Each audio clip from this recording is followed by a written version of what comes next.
Can they make it this year? A win here will see them just 80 minutes away from the Theatre of Dreams, so it's all to play for at the John Smith Stadium. The team news and Huddersfield, in the wake of the 57-point mauling at Wigan, have made changes. Fullback Scott Griggs is dropped after last week. Aaron Murphy covers. Jody Broughton returns to the side on the wing, but the significant change sees Danny Brough recovering from injury to try and inspire the Giants to victory. Up front, Craig Kopczak makes his 200th appearance for Huddersfield. He was on the bench last week. Chris Bailey returns to the starting lineup. He replaces Michael Lawrence, who also bears the brunt of that Wigan defeat. On the bench, Crabtree and Patrick started a week ago.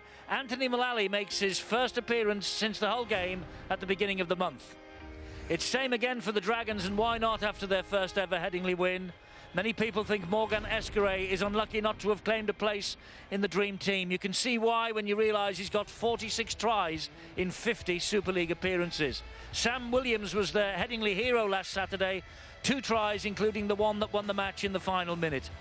Ian Henderson's at hooker. He played in the 2005 Grand Final for the Bradford Bulls against Leeds. Can he make it in 2014?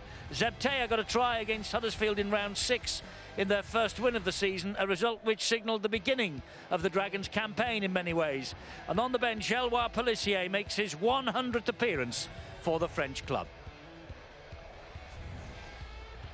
So it's an eerie atmosphere here at the John Smith Stadium tonight. As you can see, the floodlights on the far side are out at the moment. Engineers are working their cotton socks off below stairs to try and get things sorted out during the course of this match. And if you think it's bad outside, that is the scene inside the Catalan Dragons dressing room.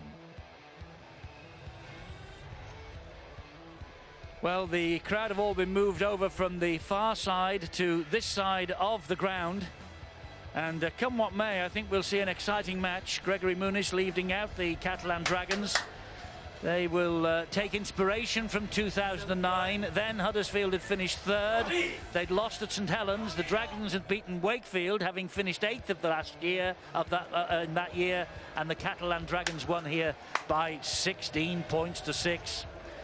The 2009 playoff win here, the 25th of September 2009. Bosch, Elima and Duport are the 3 survivors of that famous victory. And they brought some supporters on their specially chartered plane with them to see if Sam Williams can weave the magic again here tonight. 2 tries last week at Headingley against Leeds. He got them to this position, not on his own obviously, but his tries certainly helped. And what a talent Morgan Escaray is. But the Giants, well, the memory of last week will be haunting them. There's no doubt about that. 3rd and 7th, we've never had this pairing in the playoffs before. Huddersfield have reached the last 4. Tonight's team, well, they have done it twice previously in 2010 and 2013. Catalan Dragons have just reached the last 4 once, and that was 5 years ago. But Danny Brough is back, the man of steel. Can he inspire the Giants to victory? Well, it certainly helped them. The Giants have certainly missed his skill quality and also the kicking game. But there's little doubt that the Catalan, especially the forwards, will try to sort him out. As I say, he's been away the past fortnight with an injury. Can he last the full 80? He'll certainly be instrumental if the Giants win tonight. So here we go. Henderson is underneath the kickoff, and Kopczak gets to him. Kafusi rather gets to him with the first tackle of the match. And I think that will set the platform for what's to come over the next 80 minutes. Yeah, Paul Anderson, the Huddersfield coach, said they were soft, they were weak. In fact, over the shoulders they were wearing a pumpkin. I think we'll see a much better performance by the Giants, and the crowd are getting behind him. It's got to be fierce defence early on. Elima to his feet, he plays the ball to Henderson. Thomas Bosch with the kick downfield. Oh, that stands up on its end, and here comes Elliot Whitehead. He gets the ball away, and they try and keep it alive. They do. They find Oldfield. Murphy's brushed away. Broughton's brushed away, and I think Broughton has managed to save the first try of the match. But James Giles handing this upstairs. I don't think he's got it down on first attempt. He's pretty close to it, but does he get it down on the second attempt? Well, I think the first thing they're going to check is the kick. There's a call from the side that Ian Henderson might be offside on the initial kick through. So that's the first things that the video referee will check through. Well, we've got players in front on the left-hand side of the kicker. Where do they go to when the ball comes through? Now, interestingly here, there is no one waiting for the ball, so they're all onside now when they come through, and I think they're all okay. So we just need to see the grounding now when we get through to the grounding to see whether it's down. Does he get the ball down before he's turned over? I don't think that ball's touched the ground as yet. I think this could well be held up. Certainly he's still in possession of the ball. He still keeps hold of it. There's a bit of a juggle, but he keeps possession. It's a fantastic effort by Jody Broughton, Stuart. It is. Keep going, Eddie. Keep going. It's still moving. It's still moving. I think he stays held up when the referee calls. And then Danny Brough coming in over the top to make sure that the ball was not going to be grounded. But danger signals for the Catalan Dragons. The try is denied. Wonderful defence from Broughton. Oldfield getting so close. Broughton, first of all, was brushed aside, but then he came back. And look at that defence. That's tremendous.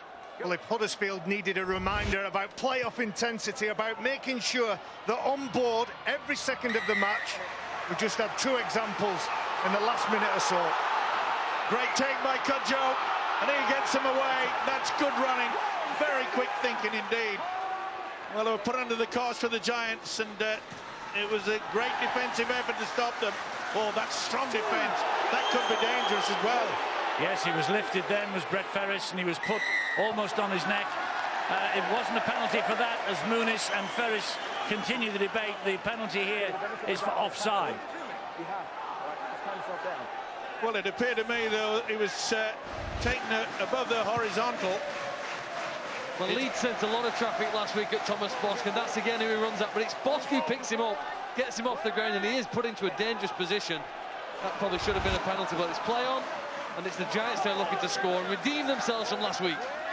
Yes, they got the penalty for offside. That's why they are in this position with Brough, who gets it away to Craig Kopjak. And Kopjak will keep the legs pumping. And Lunt gets in there at dummy half. Finds Danny Brough. He finds Wardle. They go wide to Broughton. Broughton, the try saver a minute ago. Broughton, the try scorer now. Well, Jody Broughton, 2 tries against Hull here a couple of weeks ago, left out last week. He got a try at Catalan in March, and he has scored again against the Frenchman here tonight. Jody Broughton gives Huddersfield a leading start. Well, this is Broughton saving the try. Oldfield could not get it down, and within minutes, they've got them offside. They should have got a penalty earlier with this one by lifting Brett Ferris. But they got it for offside, and this is a good build-up. You could see the dummy runner. It was Ferris himself that came on the angle that created just this overlap. This was quick hands. Tremendous stuff. Steve-O, it's the runner, Baron Murphy, who doesn't get the ball. It goes across the face of him. And it's a wonderful passage of play. Jody Broughton, the man who capitalises on the try.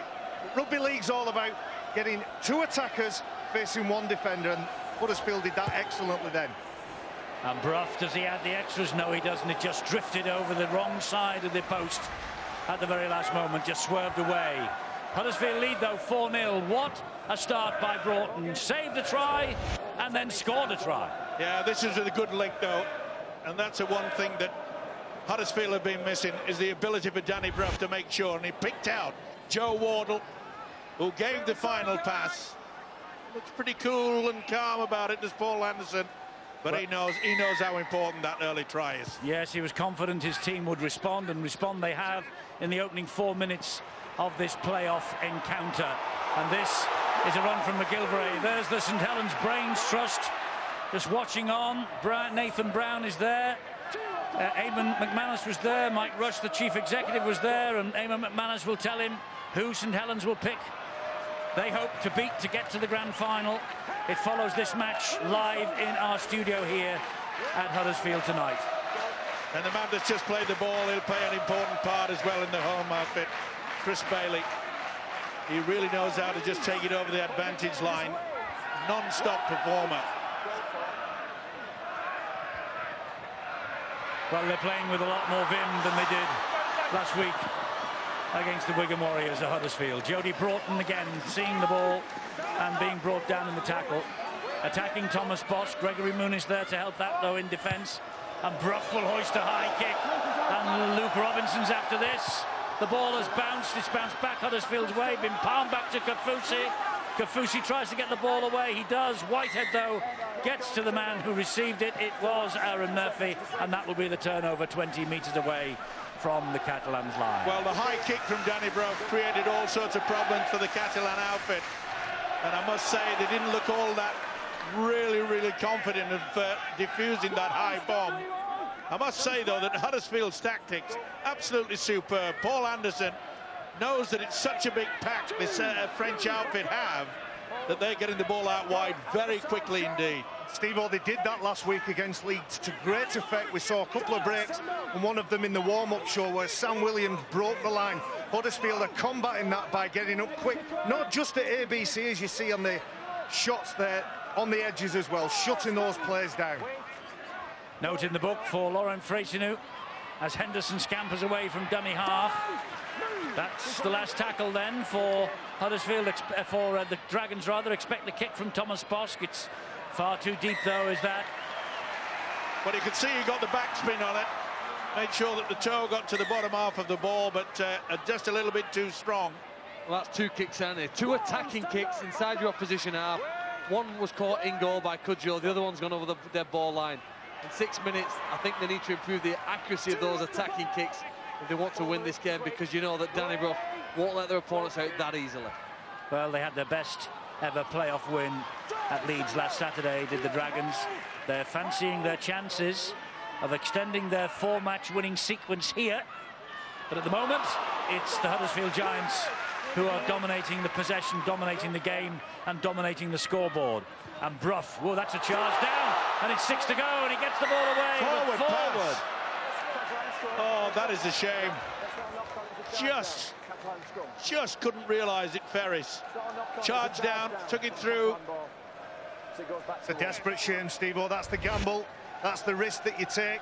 You had nothing really to lose, Brett Ferris. Just that stumble, and it was forward.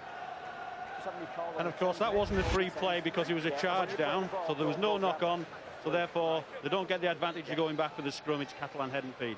Get your heads in, guys. Stay. Yes, the charge down worked perfectly for Warrington early last night, didn't it, in the match at Castleford. It almost came off then for the Huddersfield Giants. The Dragons, though, in possession here with Henderson, and he gets the ball in field to Sam Williams. Arrived in June. Great defence, Eddie, by the Huddersfield outfit, mainly due to the fact, you know, last week some were just the offside, a little bit too eager to get out of the blocks. Just making the point that last week some were moving up, others were hanging back. Quite clearly, he had 2 or 3 to select from there. Did James Child, the official, but they look a lot more alert tonight. Well, they should be. They must have been stung into action by the criticism, not only of their coach, but of just about everybody who watched the game last week against Wigan. They are a better side than that which turned up at the DW Stadium. And Eddie, I think they'll criticise one another. They'd expect more. The better players in that team would expect better performances on the big screen, on the big stage, as we see Morgan Escaré just make a mistake from a Sam Williams pass that was just slightly behind him. But going back to Huddersfield, I think this week there'd have been some truths. There we go, there's the knock-on. There'd have been some truths, there'd have been some frank discussions amongst the Huddersfield players about just what we are about. How do we want to go through this playoff series? Do we want to progress, or do we want to go out with a whimper? Well, you can see quite clearly there that a lot of people thought perhaps that Morgan Escaré was at blame there, but I'm afraid it was Sam Williams. They got the dummy runner coming through, but Sam Williams threw a dummy first, and by the time it sent it, Escaré was well away. Poor play by the halfback Williams. Brough feeds Ferris. Ferris goes down on tackle number 2, this set of 6. The point that Barry was making is well made, because they've had 8 long days to reflect on that performance last week. Catalan, a 6-day turnaround, plus they've had to travel to and from the south of France. And as we know, Eddie, they do not travel all that well, especially this season. They've done it different this time, though, Steve. They've stopped in a hotel. Morgan Escaré starts another attack for the Dragons. They've stopped over in a hotel in Leeds. They tried to make it as comfortable as possible, so they turn up with the right frame of mind.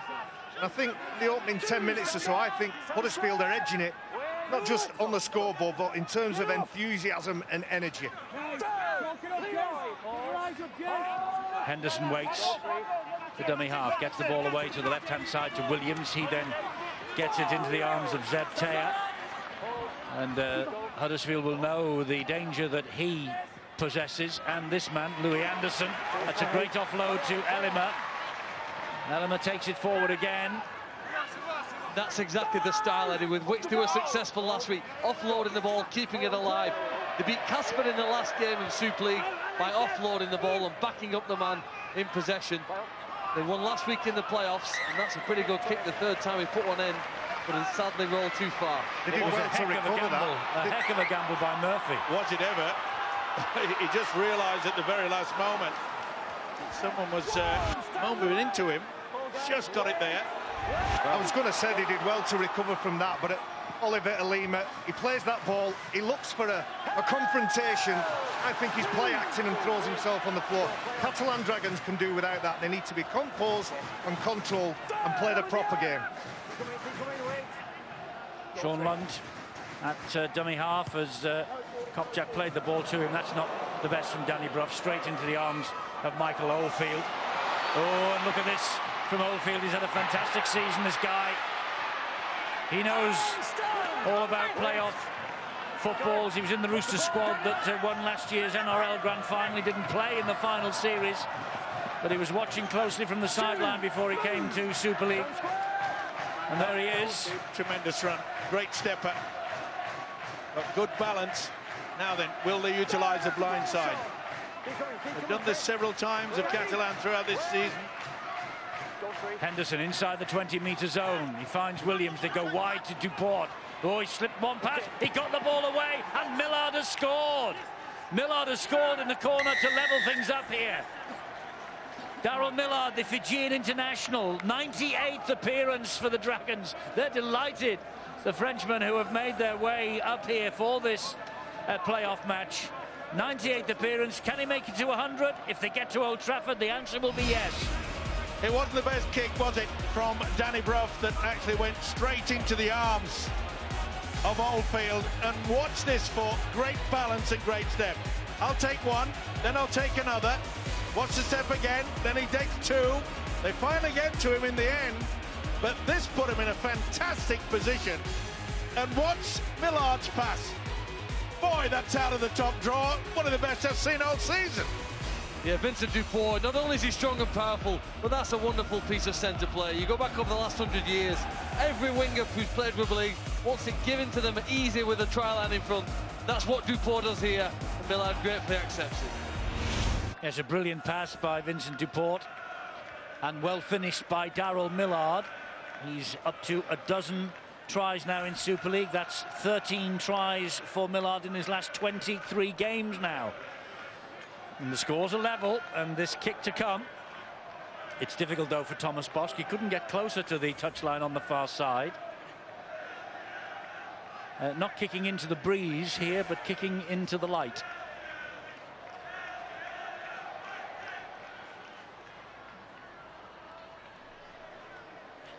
Hope he's got good eyes.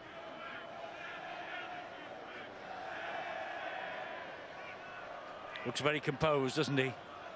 Lauren Fraiche knew he was pumping the air after the last-minute try that beat Leeds last week.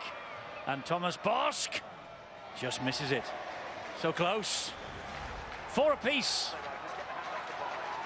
Well, Eddie, Vincent Duport does incredibly well to put it on the plate. Wonderful skill. Reminiscent of a young magician just down the road, Dynamo.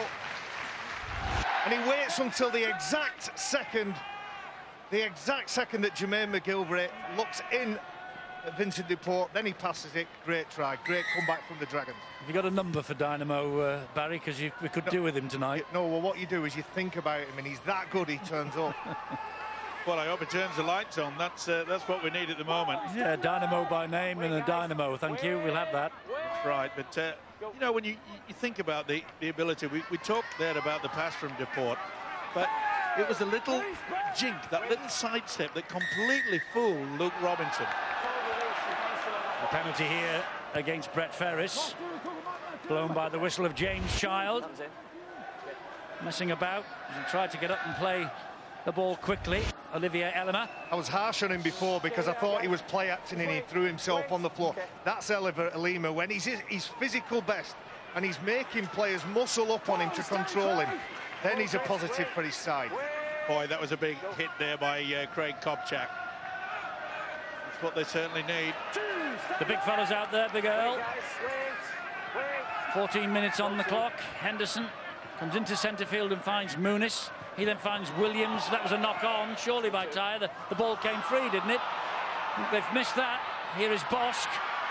Allowing play on. Oh, Whitehead has broken through. Great ball! What a pass to Pomeroy!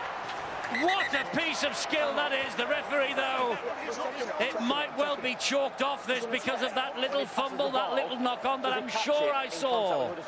I'm sure I saw a knock-on. It's a great shame for the Catalan Dragons because this could have been another try of the season that's gone west here, Stuart. Well, it could be.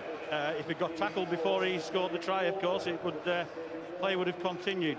Now, does he get possession before he touches a Huddersfield player? That's the question. Where's his hand? No try. Yeah, he's lost the ball there, hasn't he? He's lost control of that. Robinson. Has he not still got hold of it? Well, if he kept control of it, he got it back before he hit Luke Robinson. It wouldn't have been a knock-on.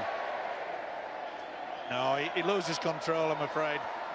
He definitely fumbles it. I don't know whether he drops it. This is the best angle. He lost the ball, hits Robinson's left arm, and it goes back to him. And goes back into him. Yeah, That's a knock-on. It's a simple knock-on. It is a shame. The little flick pass behind his back from Elliot Whitehead. Boy, it was even better than the one we've seen earlier from Duport. That's the best angle. It shows it perfect on that one. But desperate shame. Wonderful skill from Elliot Whitehead. Yeah, it's come away from him, there's no doubt about it. I tell you what, we don't normally show the move leading up to the touchdown in a no-try, but I'd love to have a look at that flick pass from Whitehead again when we get the decision eventually. It was sensational from Whitehead. Well, we all think this is going to be ruled off, this try, but one thing it's shown is Catalan's ability to break through Huddersfield's defence left and right. I mean, he made it look easy, didn't he, Elliot Whitehead, when eventually the ball came to him. It is going to be no try. Ben Pomeroy will be denied. Try is denied. The pass from Whitehead was outstanding. It's such a shame it's all come to naught because of this fumble by Zeb Teya. I think Teya thought that it was going to be the dummy runner, and it was a bit delayed. What about Luke Robinson, Steve-O? He's already had a bit of work to do. He needs to get into the face of Zeb Teya, not give him the momentum. Here you go, Eddie. Wow. Just what for you, skill. I think that.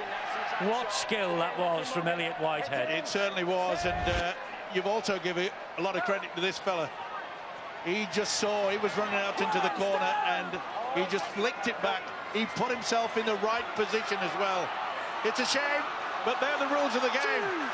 Well, Brian Carney has found the words. Let there be light, and we've got lights in all four corners of the ground. It's not Carney, it's Dynamo. Yeah, you asked for him, and he's arrived. So back to full power, and 4-all, 15.5 minutes gone, and plenty to talk about already in this match. And here's something else to talk about, a penalty for a shoulder charge. A late shot on Luke Robinson, I think. Yes, Greg Muniz went through on Luke Robinson after the ball was passed. The shoulder charge being picked up by James Child. Good spot. Yeah, no doubt about it. Continued on, he could have pulled out from that. And this could be costly. Well, that ball wasn't played properly. He played that with his knee. Could have been lower than that. It's a little bit like the play of the ball, Stuart. We see that many times during the course of a season. The ball's hit the ground. Murphy has picked it up for the Giants. Yeah, a little bit sloppy there. Got to improve on that department. Lunt gives it to the big fella, and that's Okuma Tai. 50th Huddersfield appearance tonight for Okuma Tai, the Tongan international. Here's Big Earl, he spins out of one. Credit actually the tackle low down by Thomas Bosk. And Lunt gets a short ball away. It finds its way eventually to Kopchak. The referee's whistle's gone. He sends it to forward pass. And he's asking him to go to the video referee. You can't for forward pass decisions. No. Well, the knock-on was called from the side on this one. Certainly the ball comes loose. Does it hit a Catalan player and then go to Craig Kopchak? Well, it must have. Otherwise, it didn't look like as though that it was going forward. Well, I'm not so sure. Yeah, was the knock-on on that? Chris Bailey loses control of it, but I'm not so sure that the ball, he gets it eventually. I'm not so sure it hit a Catalan player. Either way, the home crowd are booing, but you can't go for the forward pass. Simple as that. It. They're saying I think it's a knock-on now, but I'm sure his original signal was for a forward pass. It was. Well, the call that came from the side was knocked on, and then he blew his whistle, so I'm presuming he's called it for that. Okay. Craig Kopchak does a great job, gets over the line. He's in an unusual role. It's the 5th of July since he last started a game, so he's got to change the way that he plays. When you play an impact type of role, you're straight into 100 miles an hour.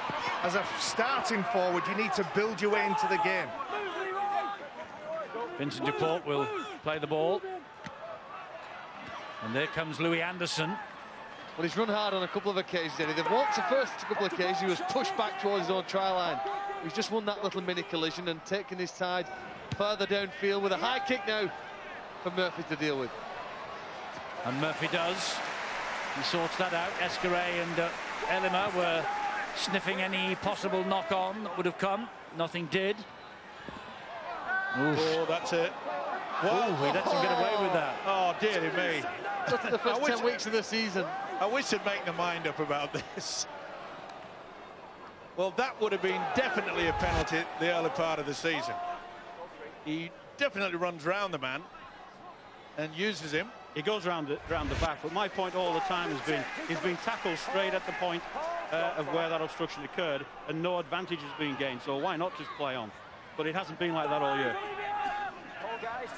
Kopchak gets himself to his feet on halfway. That's Sean Lunt. But the kick's not the best to Escaray. Oof. Millard would have thought he was on his way, but Earl Crabtree saw to it that he wasn't. Well, that's the second poor kick that we've seen from the Giants when they're in a pretty good position to apply the pressure. Straight down the throat on both occasions. Whitehead to Ben Pomeroy again. His farewell appearance for Cronulla was in the NRL playoffs against Manly last year. Here is Michael Oldfield again.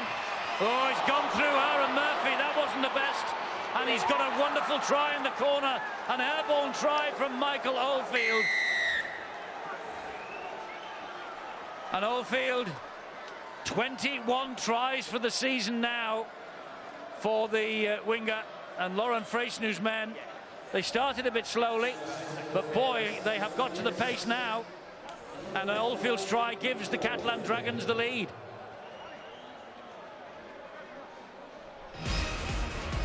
Well, it could have been a try, couldn't it? The big fella, Kopchak, put him going over. They said it was a forward pass to start with, then they changed it. Either way, this is good work, though. Tremendous hands. Look how he just throws it, I mean, then shrugs. It wasn't the best, was it? Into the corner. What a dive. Absolutely unbelievable. Just leaves Murphy in and out, shake it all about, and watch the finish. Superman! 9 tries in his last 8 games. And he was denied, wasn't he, by wonderful tackling back by Jody Broughton in the first couple of minutes. But nothing could deny him that one. And the Catalan Dragons have the lead. Crisis meeting for the Giants once again.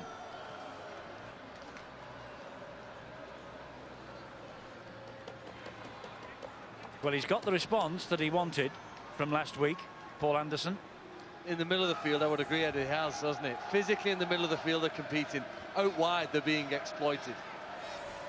And they need to find a way, don't they, of stopping the Catalan Dragons when they shift the ball wide, making meters, making breaks. It's been pretty impressive from them. Very tough kick from the side.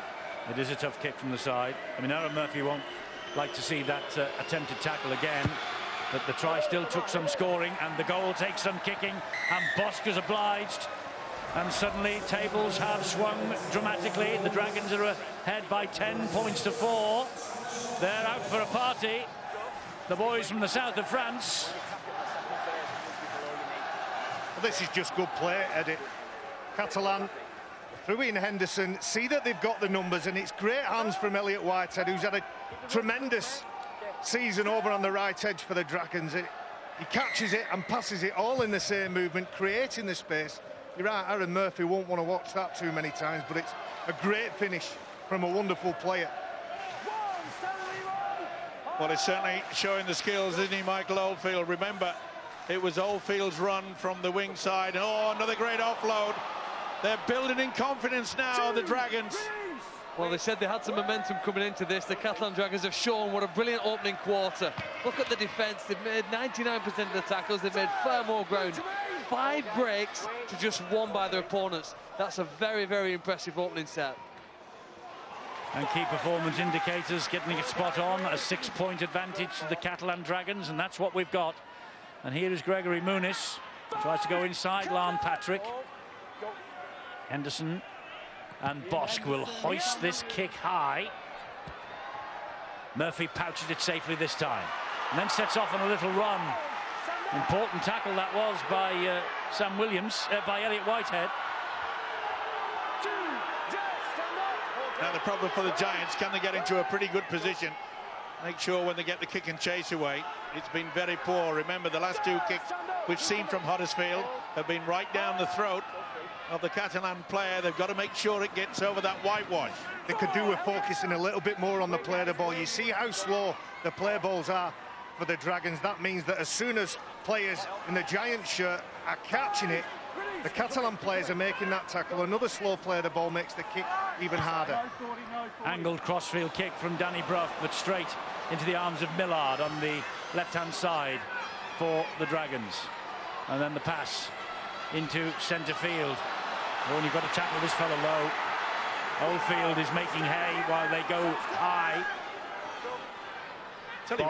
Tell you what, Eddie, I'd love to see this Oldfield in a dance floor and in a nightclub. I mean, he's got fantastic steps. Teyer. There was a little knock on there that was missed by the referee, by Sam Williams. There he is again on the ball. Just thinking, Steve, what nightclub would have you and Michael Oldfield in it? They have TVs.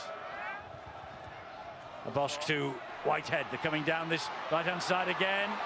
Pomeroy swung to the ground, and a good job he was too. Henderson, Bosk, little crossfield kick into space, dangerous. And what can Murphy do here?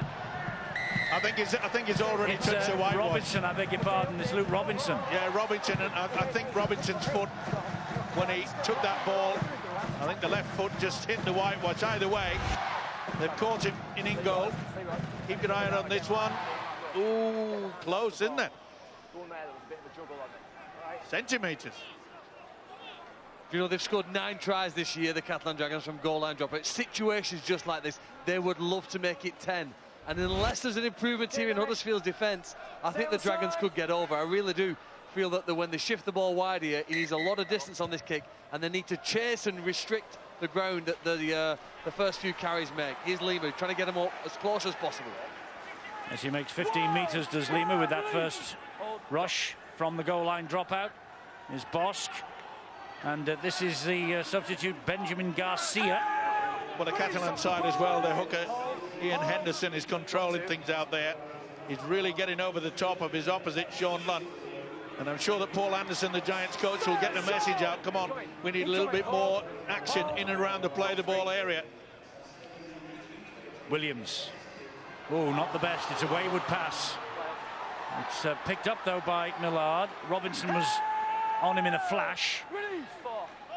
Henderson trying to go down the short side, and McGilvray didn't get hold of him. Robinson didn't either. Good job that Cudjoe was there. Here comes the last for the Dragons. Williams once again floats a high crossfield kick. Who wants it? Catalan do. Whitehead! Oh, he's lost it. He's claiming that it's Ferris that's whipped it away from him, but I think he just lost it. What a great effort. What a great kick. That's the difference between the two teams at the moment. That was taken away one-on-one. I can't say who it was underneath. It was Ferris that came in late. He knows it went close. Very close. That could have been a desperate moment for the Giants. As it is, the Catalan Dragons are leading 10 points to 4. 26 minutes coming up on the clock. Crabtree is met by Ian Henderson. And again, the Giants struggling to get anywhere near the halfway line. That's better from dummy half. Great ball from Lunt. Here's Wardle, and Wardle's waiting for the support. It arrives eventually from Murphy, and Murphy scores the try. I thought for a moment they'd blown it, but Murphy got there just in time.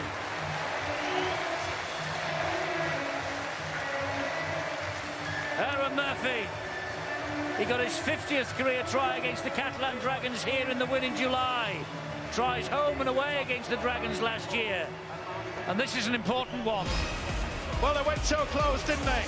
It was Wardle that got the ball away. Ferris finished up with it, but I'm afraid Whitehead couldn't get it down. But look at that, that's what we needed from Lunt. Lunt running from dummy half. I thought he bombed it like you, Eddie, but he had the second opportunity. He had the wherewithal at Aaron Murphy to make sure that he hung back so he wouldn't be a forward pass, but he should have passed earlier. That's the dummy, and they got away with it. Surely the conversion will be easy enough to lock up the scores. What a great run from the hooker, this first of the night. Well, Steve-O, what he does, he tries to find a defender that's willing to come out, give him an opening, give him a little space, and it's Thomas Bosch who can't resist it. He comes out as we see the conversion just go over for the Giants.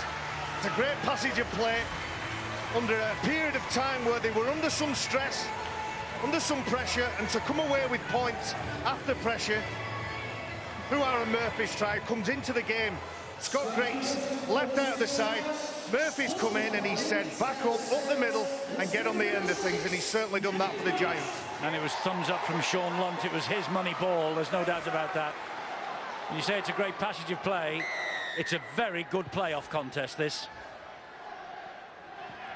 10 apiece, 28 minutes. Crabtree on the ball for the Giants.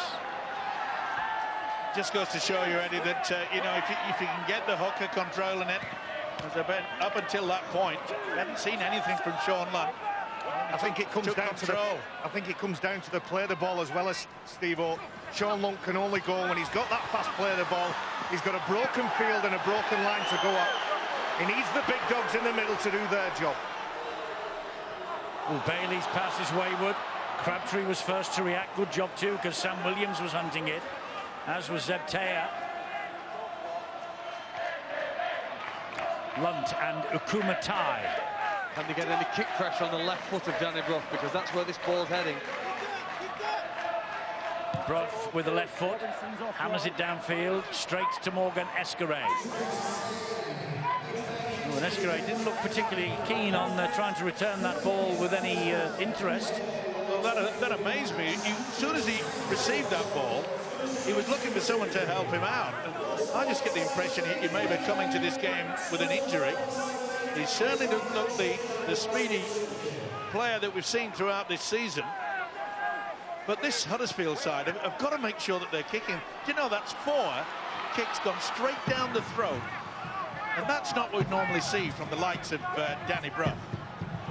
Talissier, the man who played the ball, that's Jeff Lima, and he gets it away to Henderson.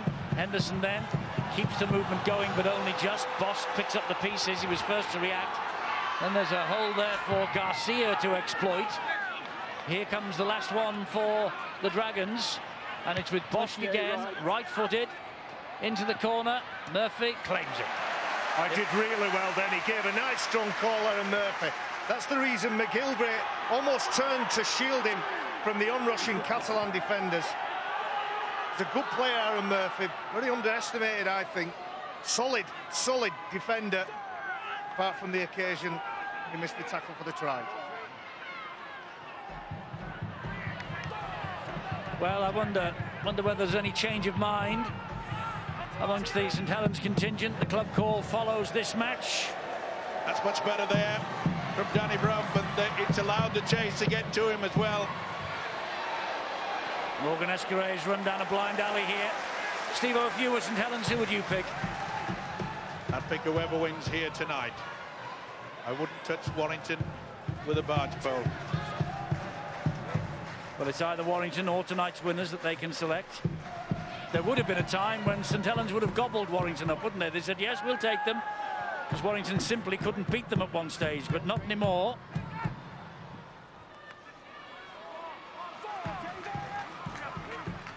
Pelissier is waiting the dummy half. And Williams with a big kick downfield going for a 40-20. Murphy had moved across to make sure it didn't happen, but it's a great chase from the Dragons, and then he's drilled into the ground. Cudjoe waits. And McGilvray. Well, it's rough and it's tough, and there's no small degree of skill being shown at times out there. Yeah, some of the defence has started to be a little bit brutal out there. But they are in a good position. Oh, that could have been There's a bit of lifting going on, isn't there, by Catalan Dragons? I think the referee's got to make sure the message is out there. Well, sooner he stopped it before we were all regretting that he hadn't, or that he had. High off the boot of Brough again. Bit deep this, but it's into open territory. This could go anywhere. Whoa, it does! Millard just climbed high enough to deny Cudjoe. Great kick from Brough. That's what they missed last week. That and a bit of oomph and a bit of grunt up front, of course. And that's what they've been missing throughout the first half, Eddie. Is a real good high kick there from Danny Brough, the skipper. He kept cool. He had to. Steve-O, he's not 100%. We know that about Danny Brough, and I think every kick he's put in, he's just tested that injury just a little bit more. That's the best kick he's put in. He's not right, but he's being brave, showing plenty of courage, being there for his side, and that's that little bit of quality, as you rightly say, Eddie, that was missing last week. So goal line dropout then. Thomas Boss will try and get as much length on this as he can. It's low, it scuds across the ground, it arrives at Robinson on halfway. And here comes Anthony Mullally for his first touch since he's just come off the bench. Replacing Lam Patrick, as you see. Crabtree will take it forward. Tries to run through Whitehead. Henderson and Bostiel with the threat. David Fayumu, another substitute on the field. Brough, short ball to Mullally again. And you see the Catalan players holding the man down. They're preventing the Giants from a quick play of the ball. Robinson. Here is Cudjoe. He's fed by Murphy. He was nearly through. Duport did the job well with Williams. McGilvray to Robinson. Into Bailey. Bailey will have a dash at them. Oh, he nearly broke through. An important tackle by Garcia. And the kick not the best. David Fayumu, I think it was. And well collected by Thomas Bosk. Well, I'd be furious if I was a coach, and I'm sure Paul Anderson won't like this. Fayumu, what on earth is he doing kicking? Well, they do need some variety though, Mike. I know it's but you've got the bloke like Danny Brough to do it, and this is his reaction. When you've got a man out there of that quality, you've got to utilise him. Jeff Lima on the ball as Fayumu makes his way back into the defensive line. Lima subbed last week as well. Lance Todd Trophy winner famously with his 2 tries at Wembley for the Wigan Warriors. And the kick from Bosk. Oh, it's a bit aimless, really. Straight to Murphy. Oh, and he just bowled Williams off his feet then. He's got great upper strength, hasn't he, Aaron Murphy? No slouch. Talk about upper strength, upper body strength. What about this from McGilvray? 5.5 minutes to half-time, all square, 10 apiece. Oh, another one, Eddie. They're punishing carries then. Good impact, good leg drive. They've just got to speed that play the ball. Instead of landing on your back, fight for your front. Brough into open space for Broughton to chase. Now Broughton is quick. Oh, he was pushed off the ball, surely by Oldfield. Well, that's a shoulder charge. Two people running towards the ball can shoulder charge each other. That's a fair challenge. Yeah, I'm with you, Stuart. They were both running. Well, the touch judge and the referee disagree with you. There was an arm up, I think. I don't think it was shoulder. If you have a look at it again, it didn't look like a shoulder.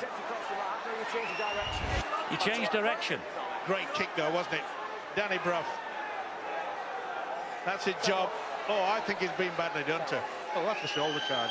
Two players running towards the ball, they're allowed to do that. He's run into him, Stuart. It's not American football. He can't block him, can he? Yeah, if you're running in the same direction, of course you can. He's running on an angle to stop him, Steve-O. He's not running in a straight line. He's not changed his line. I understand that, but he's run directly in the path of Jody Broughton. There you go. I think he moved at the last second to the left-hand side. And that was the view of the touch judge and James Child as well. Now, I notice, I think that Paul Anderson said go for the two. He ignored it. Danny Brough has turned it down. Well, they feel they're on the front foot, don't they? They feel they're on the front foot. Danny Brough plays by instinct, doesn't he? And he has the gut instinct that tells him that his team have got to try them here. And they back it up here now. They're close enough. Well, the big man takes it forward to within 5-6 metres of the line. James Child trying to get the Catalan Dragons back with at least 1 foot on the line. Mullally will drive it in. Anthony Mullally is so close. Oh, he thought about snaking the arm out. It could have been a double movement, that, if he'd have tried it. Fayumu, Robinson, does he change the direction of the attack? He does. He finds Aaron Murphy, who's halted by Pelissier and Lima. Fayumu's in at dummy half, chunnering to all his teammates. Gets the ball away to Brough. Brough then passes it back to Robinson. He then gives it to Cudjoe. Tay with an important tackle, gets the ball away. Chris Bailey. Bailey running straight and then flings the ball wide to Ferris. Ferris then brings Wardle onto it. He goes past one. Almost goes past 2 and 3, but down he goes on the tackle. That's 4 gone. Great scrambling defence by the Catalan side. It had to be, but they're stretched here. Went for the short pass instead. Got to be a kick. In-goal area. Into the in-goal area. Yakumatai will play it to Brough. Brough slides the kick in. Oh, he's dropped it as Cudjoe. I can't believe it, but he applauds the fact that he knew that Danny Brough was going to put that little dink in. That was excellent. He just lost it. He tried to pick it up, didn't he, Steve-O? It looks on that, and it's simple watching it. It looks like if he falls on it at that point, that's a certain try. Well, Thomas Bosky's also injured, as we see the coach a bit frustrated. It did come to him too slow, didn't he? I think he thought the kick was going to be harder, and he snatched at it too soon, but the Dragons play on here now. One of the players in the in-goal is just treated for an injury. It's been all about the Giants, though, for the last 10 minutes. They really have pushed hard. Well, it's an amazing game, isn't it? I think to my last count, 5 tries have been turned down, no try. He cannot believe it, Danny Brough. It was inch perfect. But what a game. 5 no tries. Here's Julien Busquet. He's just come on the field. He gets the Dragons to the halfway line, plays the ball to Pelissier. He finds Williams. Williams just hammers the ball into the far corner of the ground, trying to buy some territory for the Catalan Dragons, inviting the Giants to attack them from 90 metres out. Murphy takes the tackle, will play the ball to Robinson. Here now is Cudjoe. Straight into the chest of Lima, and Duport was there as well. Lauren Freyschnew is on his feet, ready to get down to the dressing rooms. He'll be happy when he gets down there. The lights will be on. Do you know, I'm with you, Barry. This Catalan side, they're slowing the Giants down so much of the play of the ball, and Paul Anderson has got to try to correct that in the second stanza. And if you know what you're looking for, there's a lot of the wrestling techniques, the wrestling moves where they're holding wrists, holding arms, clamping everything in tight. It's just preventing Huddersfield getting any momentum. When the Dragons have got the ball, they look threatening. The kicking game is better. I agree with Phil's point about the 2 kickers, Bosch and Williams for Catalan, and Huddersfield Giants are only relying on a 50% fit Danny Brough. Millard plays the ball. Pelissier feeds Garcia. Solid tackling from Huddersfield. Whoops, he nearly went without it. Very nearly went without it, did Busquets. And here goes Pellissier. Turns the ball back inside, and that is gratefully gobbled up by Mullally. Well, it was a wonderful run by Pellissier, but it was a no-interest pass. He just took a gamble and just threw it anywhere. Maybe there was a call, I don't know. No, there's nobody anywhere near him. He's thrown that hope in that somebody will be there. They might have been better just banking the break that they've made and continuing to apply the pressure. Ferris to Brough, long ball into centre field to Bailey. Bailey then to Okumatai. He's held just on the halfway line. Anderson will be on his way down to the dressing room shortly. Big hit on Fayumu. Lawrence on his way down. Half-time is approaching, 30 seconds away. Was that a drop goal attempt by Danny Brough? It was, and it's wide. Not a bad option, though. He realises maybe the importance of that 1 point. Sadly, it won't be going on the scoreboard. 4 drop goals from Danny Brough this year. That would have been number 5, but he just missed into the last 10 seconds of this first half, and it's 10 apiece. And it's been a very good contest between these two sides so far. And that will do us, I think. There's the half-time siren when the ball's in play, and it's a chip through. It was looking for Escaré, found only Ferris. Ferris gets away from Duport, doesn't look really interested. He isn't. He'll take the ball over the line on the far side and say, well, we'll settle for 10 apiece at half-time. Well, Broughton scored a try in the second minute, having saved a try with a wonderful tackle up the other end a minute earlier. That was 4-0 to the Dragons. It became 4-4 when Millard scored his try. 8 minutes later, Oldfield got over. Bosk improved it, 10-4. And then 26 minutes in, Murphy and Brough's goal, 10 apiece at half-time.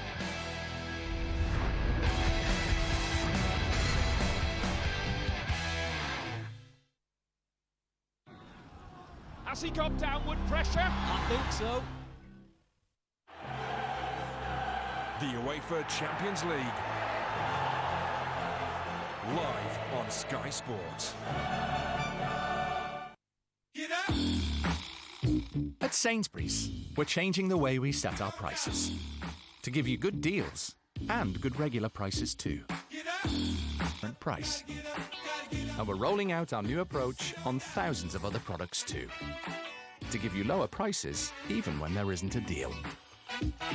Sainsbury's. Live well for less. Hi, Mum. Alex. With the fastest way from A to Flybe. Final days to get at least £500 off every sofa in our studio collection. Like the Corin Lounger sofa, now just $599. Better be quick, DFS. Okay, turn it up and give it some heart. Lady, hear me tonight, 'cause my feeling is just so right as we dance by the moonlight. Can't you see you're my delight? Lady, I just feel like I won't get you. Your station for more music variety. Give it some heart. Trivago.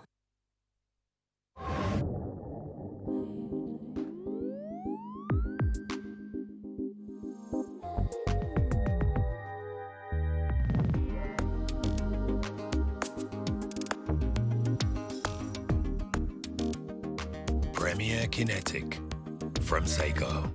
See the enormously entertaining Best British Comedy of the Year. Rosamund Pike, David Tennant and Billy Connolly. What We Did on Our Holiday. Only in cinemas.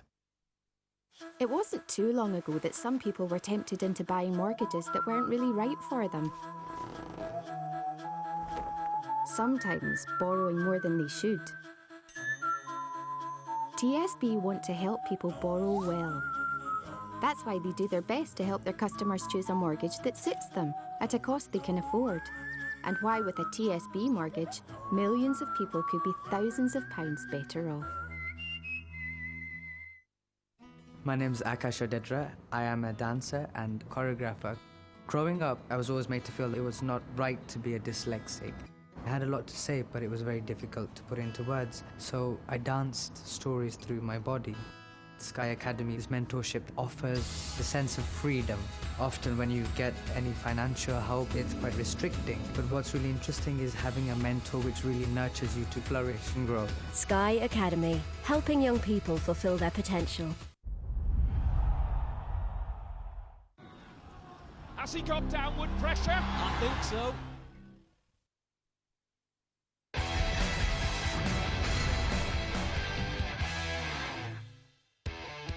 Well, the Ryder Cup is in full swing at Gleneagles after the first day. Europe lead by 5 rubbers to 3.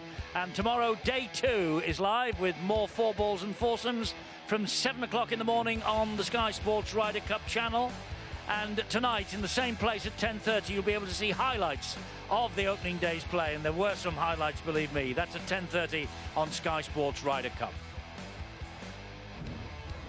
Here in the Super League playoffs, and Huddersfield and Catalan Dragons locked together at 10 points apiece in the hope, one of them, of getting through to next week.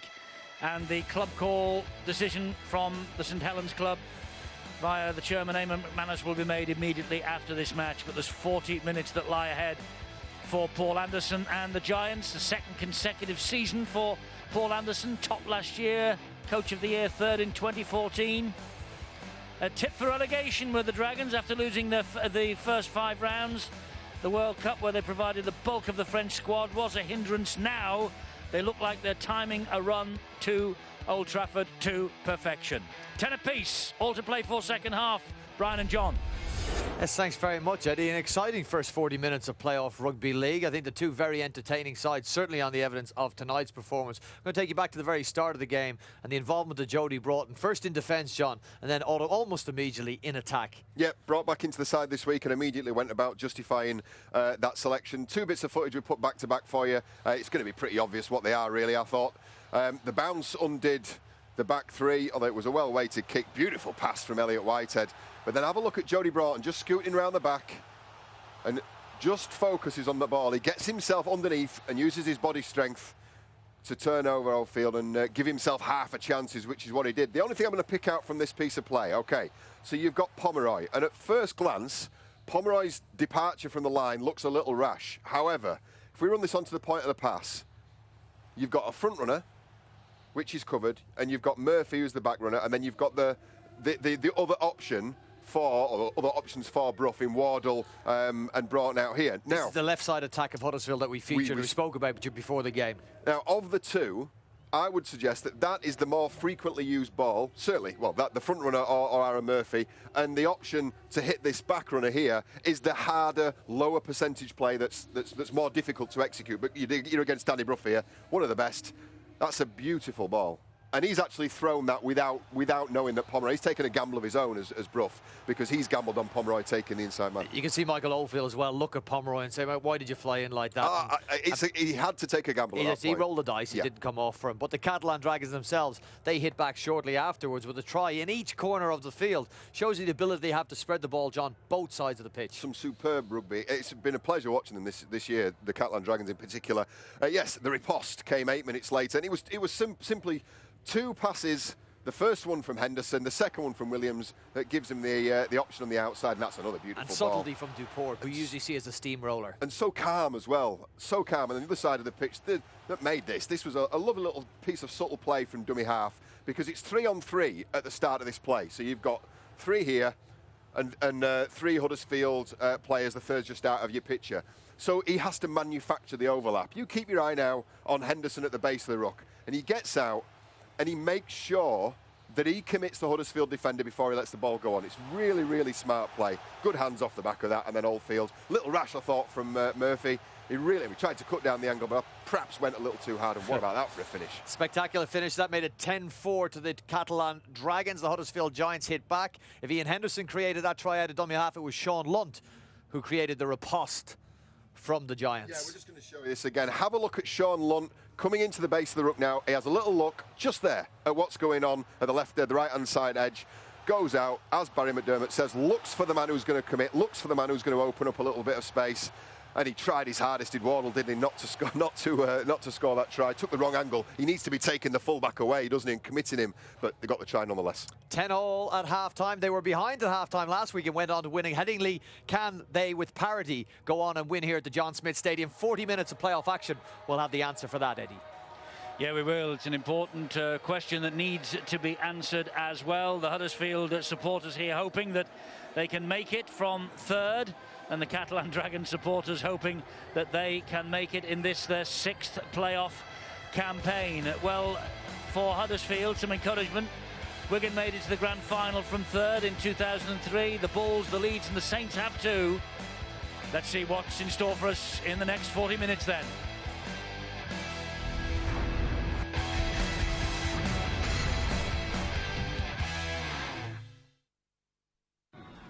Looks like a job for the old magic sponge.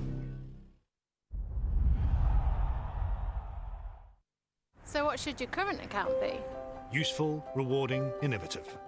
It should offer up to 3% cashback on household bills and 3% interest on balances between £3,000 and £20,000.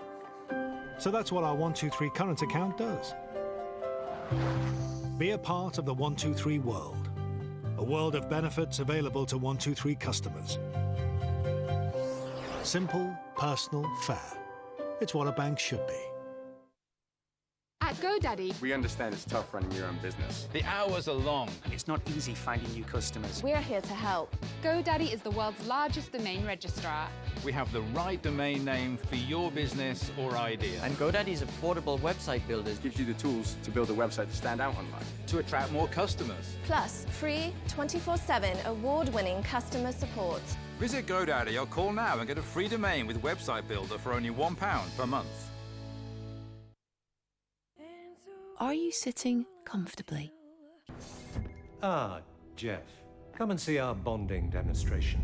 We're showing how the active ingredients of Colgate Total bond to protect the whole mouth. That's what makes it so different from many other toothpastes. You mean like this? Its unique technology bonds to teeth, gums, tongue, cheeks, in fact 100% of your mouth, protecting it for 12 hours. Yes, Jeff. Now, come bond with us. Colgate Total. Superior protection from the mouth experts. #1 toothpaste brand used by dentists. Good girl, Phoebe.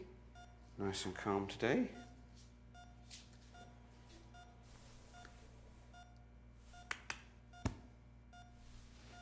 Karen, I've got a cat with no pulse here. I need adrenaline and an IV line. Quick as you can, please.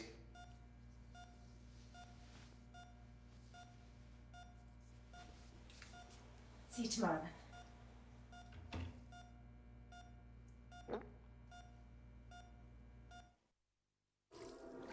What should a home be? Warm. Loving.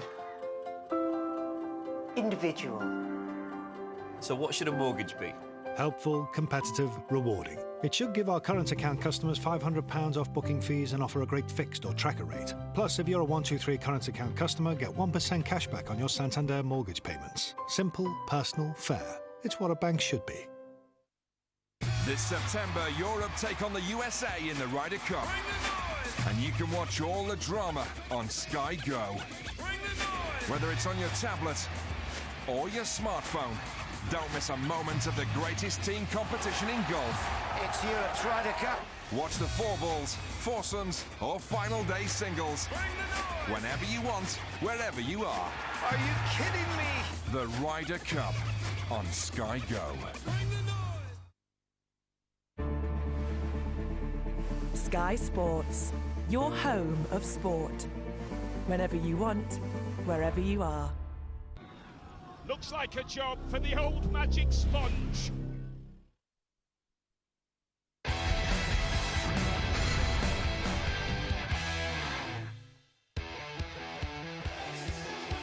Just another quick reminder about the Ryder Cup, the four balls and foursomes, day 2 tomorrow at 7 o'clock, Sky Sports Ryder Cup channel. Lee Westwood, apparently one of the heroes of the European team. He has posted a picture of himself tonight on social media, watching this evening's game on his Sky Go device from inside the European team room up there at Gleneagles. And he's later posted, apparently, that he's absolutely loving this match. Lee, we're loving having you with us tonight. And all the very best for day 2 and day 3, and let's have that Ryder Cup back in European hands. Highlights of the first day tonight. See Lee Westwood and the rest of the boys, 10:30 Sky Sports Ryder Cup channel. Second half here is about to get underway. The playoffs. We're 1 week away from the semi-finals, 2 weeks away from Old Trafford itself. Wigan, Saints, Warrington are waiting. Who will be there with them? The Catalan Dragons get the second half in motion. Can Huddersfield make it? Can the Dragons make it? The next 40 minutes will tell us.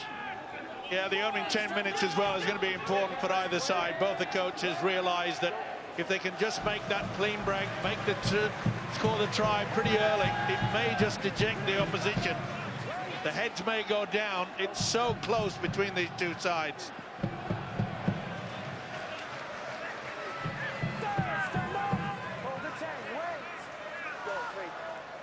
Robinson gets the ball away to Danny Brough. Here is Brett Ferris. Down he goes in the tackle, just inside the Dragons' half of the field. Fayumu into centre field and finds Brough. He finds Robinson. Robinson then to Akumatai, shrugs off the challenges, gives it to Murphy. Out the back door to Cudjoe. And Pellissier eventually brings Cudjoe to ground. Last tackle coming up here for the Giants then. It's got to be a kick from Brough, and he gets it away high again. It's a good one. Well claimed, though, by Michael Oldfield. Good racing and chasing by Wardle and Mullally. That's great stuff from the Giants. Yeah, that's the one thing that Joe Wardle can do. He's very, very adept at that. Get the high kick from Danny Brough.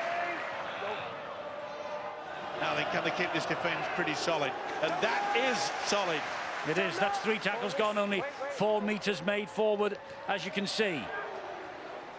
Getting through a lot of work, isn't he, Fayumu? He is. Lima disentangles himself, plays the ball. Last tackle coming up here. Good set of 6 defensively to start the second half from the Huddersfield Giants. Escaré with a deep kick. 2 are after it. Broughton takes control. Only just. Ball bounced backwards. Boy, very fortunate there. No doubt about that, it did go backwards. You can see how he twisted the body just in time. And just in case.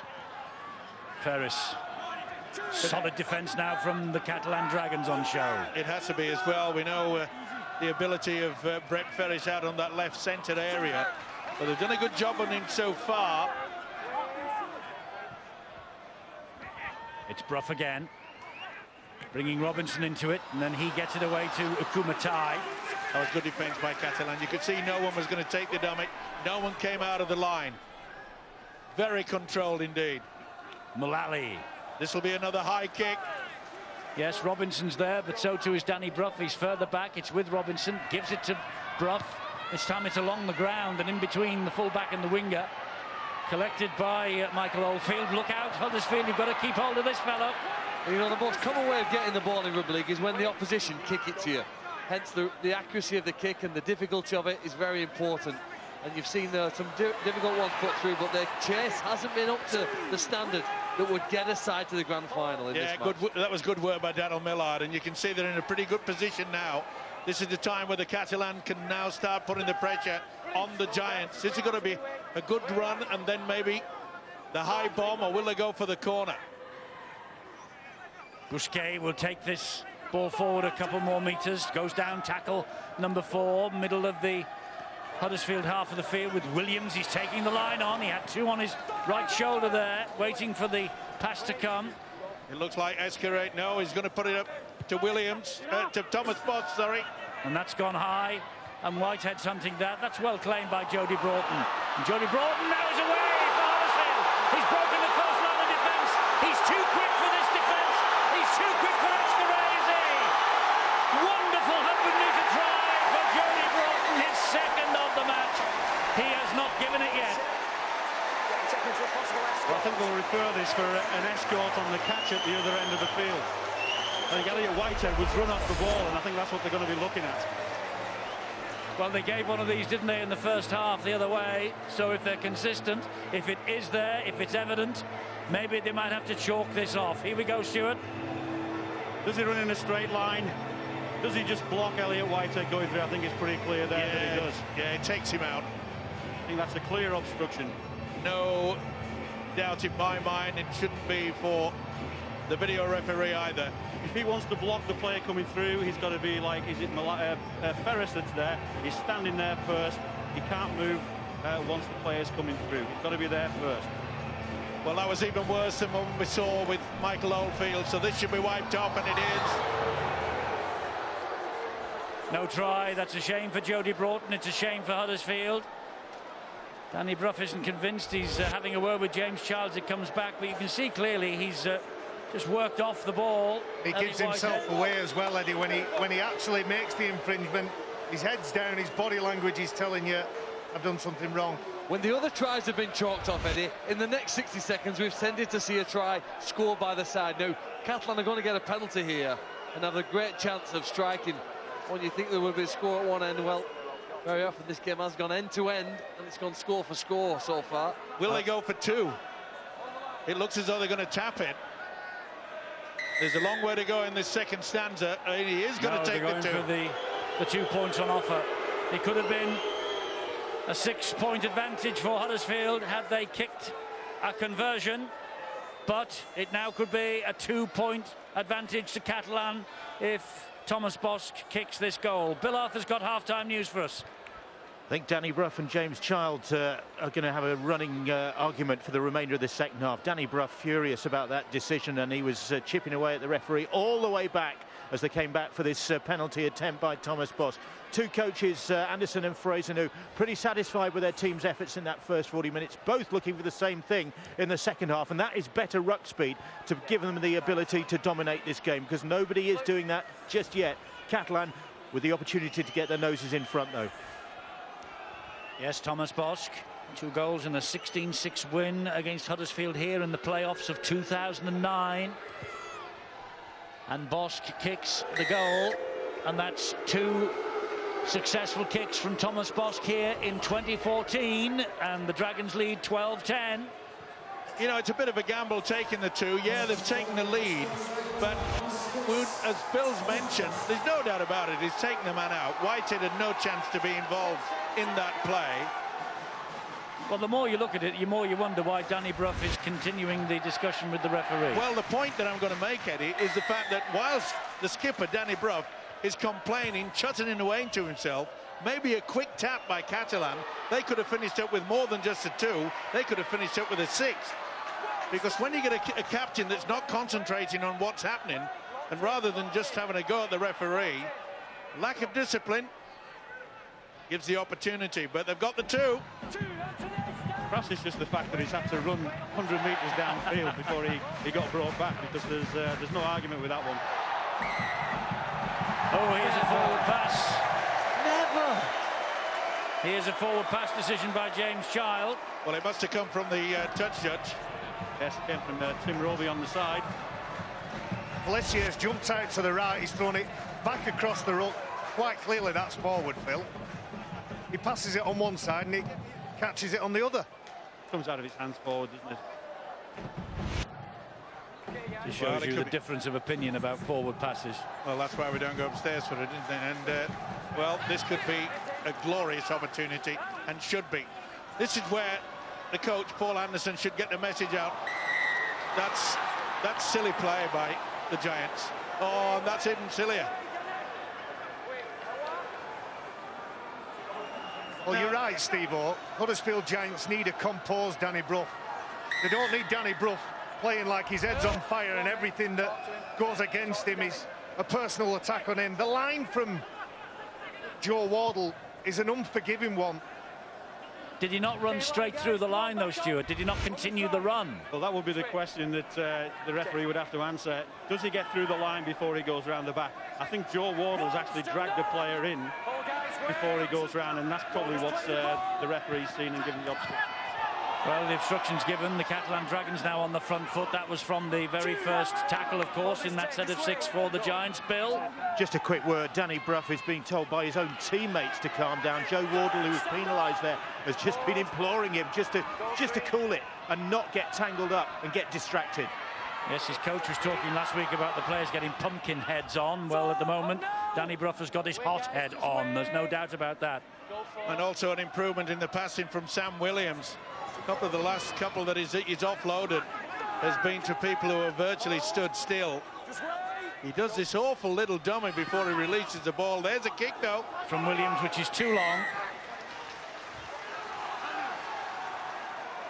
And McGilvray took a bit of a tumble, and there was a little bit of a twist there, I think, on the knee or the ankle or something. He's limping back gingerly into the field of play as Wardle takes this forward.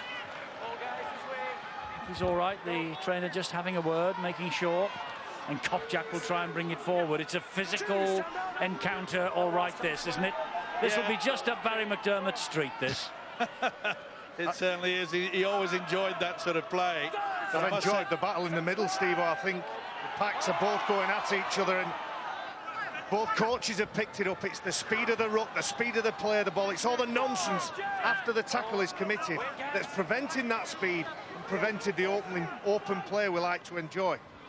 Brush pass wide finds Ferris. He goes further wide to Wardle. Here is Jody Broughton. Little kick ahead from Broughton on the fourth tackle, and it came to naught because that was Gregory Muniz who read the script. A little bit of a wasted effort as well by the winger. Now they could have got themselves into a better position. We've already seen that the Bombers created all sorts of problems for both sides tonight. Well, you know what, in 50 minutes they've made a lot of breaks. They've made far more than their opponents, 6-2, and you'd expect them to be a little bit further ahead than what they are with that 2 points. I suppose converting chances into points is what will determine which of these two teams progresses to next week in the remaining half an hour of this match. Haven't looked as dangerous, have they, for quite a while, Catalan in possession. Huddersfield have certainly fixed up some of the defensive frailties and spaces that they were offering to the French team. But they do lead by just the 2 points. We've had 10.5 minutes of this second half, and the kick down the field is safely pouched by Aaron Murphy, who will run it back, but only as far as Whitehead, and he is dumped to the ground, is Murphy. He would have felt that is for sure. There's a lot of lifting on both sides, isn't there? I know that's great defence, and I love to see players driven backwards in heavy, hard challenges, but not so much of the lifting, lads, if you don't mind. Well, Whitehead is limping pretty heavily in the Catalan defensive line after putting that big, heavy challenge in. And it looks like Aaron Murphy's struggling as well. Here goes Brough. Wide to go again to Wardle. They think they can make hay down that left-hand side. Whitehead defying the pain and bringing him down. Brough with a kick behind the defence. Oh, it's a cracker too. Whoops! Williams just says, well, I've slipped. I'm going to throw this ball out. We'll settle for the goal line dropout. And Whitehead is in a spot of bother. Well, good on Luke Robinson. We'd watched Aaron Murphy out the back, just struggling with an injury. Look at little Luke, running as hard as he can. And if Williams gets up and he attempts to get out the in goal, then Luke Robinson, I'm certain, would have made that tackle. That's just the enthusiasm that the Giants need to have throughout the team. Not just in spits and spats, in ones and twos, throughout the team. This is the injury, I think, to Elliot Whitehead. Yeah, he brought Joe Wardle down. I think it might be the ankle, Eddie. No, don't we think he maybe did it earlier in the tackle when he picked up Aaron Murphy, and he's limped on and carried on to make sure he's got involved in that tackle. But I do think he carried it for 20-30 seconds there before he waited for some help from the medical staff. Well, this will be a big loss to the Catalan side, and whilst players stopped, I'd like to give a cheerio and good luck to the Bramley Buffaloes, who take on West Hull in the Yorkshire League Premier Division Grand Final. It's on at Castleford tomorrow at 3 o'clock. Should be a cracking game. Yes, it should. Okay, stay on side, guys. Okay, and didn't Barry, once upon a time? Yes, I forgot about that. Barry McDermott actually played for Bramley many, many years ago. So he'll be shouting on the Buffaloes tomorrow, Will, the big fella. And so will all the club sponsors, I'm sure. Bramley Buffaloes against West Hull. Here we have the playoffs. In the first Utility Super League, the Catalan Dragons inching at the moment towards a place in the semi-final. Brough to Wardle again. Oldfield gets to him. Whitehead soldiering on with the injury. Great positional play by Michael Oldfield. Came off the whitewash on the angle, just snuffed it out. Now can we get the big fella? Hasn't seen much offload in there from Earl Crabtree tonight. Lunt. Bruff attacking the line, going back where it hurts, so he nearly got... It's another obstruction call. Frustration for Paul Anderson. You can't argue with that one, can you? Danny Bruff trying to find some ways, trying to find an opening, and the opening is an illegal one. Earl Crabtree can't disappear, but he's obviously 6'15" and a big obstruction at that, Stuart. He is. It's close to the defensive line. He's run around the back of him. Referee again, no option with that one. So a relieving penalty for the Dragons, and here is Olivier Elemer again, being forced back by Kopczak, Ferris and Crabtree. Well, the Giants' defence has improved in the second half, mainly due to the fact that, remember, Catalan in that first stanza were quite willing to get the ball. The link between Thomas Bock and Sam Williams was pretty efficient in that first half. It's been non-existent at the moment. Maybe Lauren Fresenu has got to start saying to the likes of Michael Oldfield and Daryl Millard, start looking a little bit for the ball inside. Don't have to stay out all throughout the game. And they've lined up down this left-hand side. They're also got plenty of numbers on the other side, but now they come back this way with Williams, and he then gives it to Taya rather, and that ball was that's a knock-on. Knocked on, I think, by Huddersfield. Yes, I think it was. Nothing wrong with the pass back, and I think you'll find that it's the Catalan side, and it is. Home crowd don't like that, but they've got it absolutely spot on. I don't think Bailey could retrieve it correctly, and there it is, quite clearly. So Catalan's head and feet at the scrum here. Ball goes backwards. You know, they could very effectively, Eddie, change the tempo which they play. Slow, and then they'll speed it up. Certainly some part through that play, weren't they? They're not afraid of slowing down at times to commit and draw defenders to them, create space, wait for a hole in the defensive line, and then maybe an offload as Sean Lunt just gets some care and assistance and attention from the physio. Sorry, Phil, I think there might be something wrong with Morgan Escarier. We haven't seen him hardly at all in this second half, and when that offload goes on the floor, I've watched every home game, Elliot Whitehead and Zeb Taya, when they've made those half breaks and they've got that lovely footwork and rolling offload that they've got. Morgan Escarier's been on the end of them. David Waite, the experienced head, alongside Laurent Fresenu. Thomas Bosk lays the pass off, and well, they were waiting for that, weren't they? Brett Ferris, it was a very good tackle on Pomeroy, and Pomeroy is hurt. Here goes Elemer again. Yeah, the centre's limping away over on that right-hand side. But it'll take just one missed tackle that could just turn this game around. Taya again is halted by 3. Williams is waiting. This is Henderson. He pops it up to Garcia, and Garcia gets to within 10. 15 minutes of this second half, just 2 points so far, and Williams nearly through the gap. Thought about getting the offload away, and Leroy Cudjoe actually closed his options down in that department.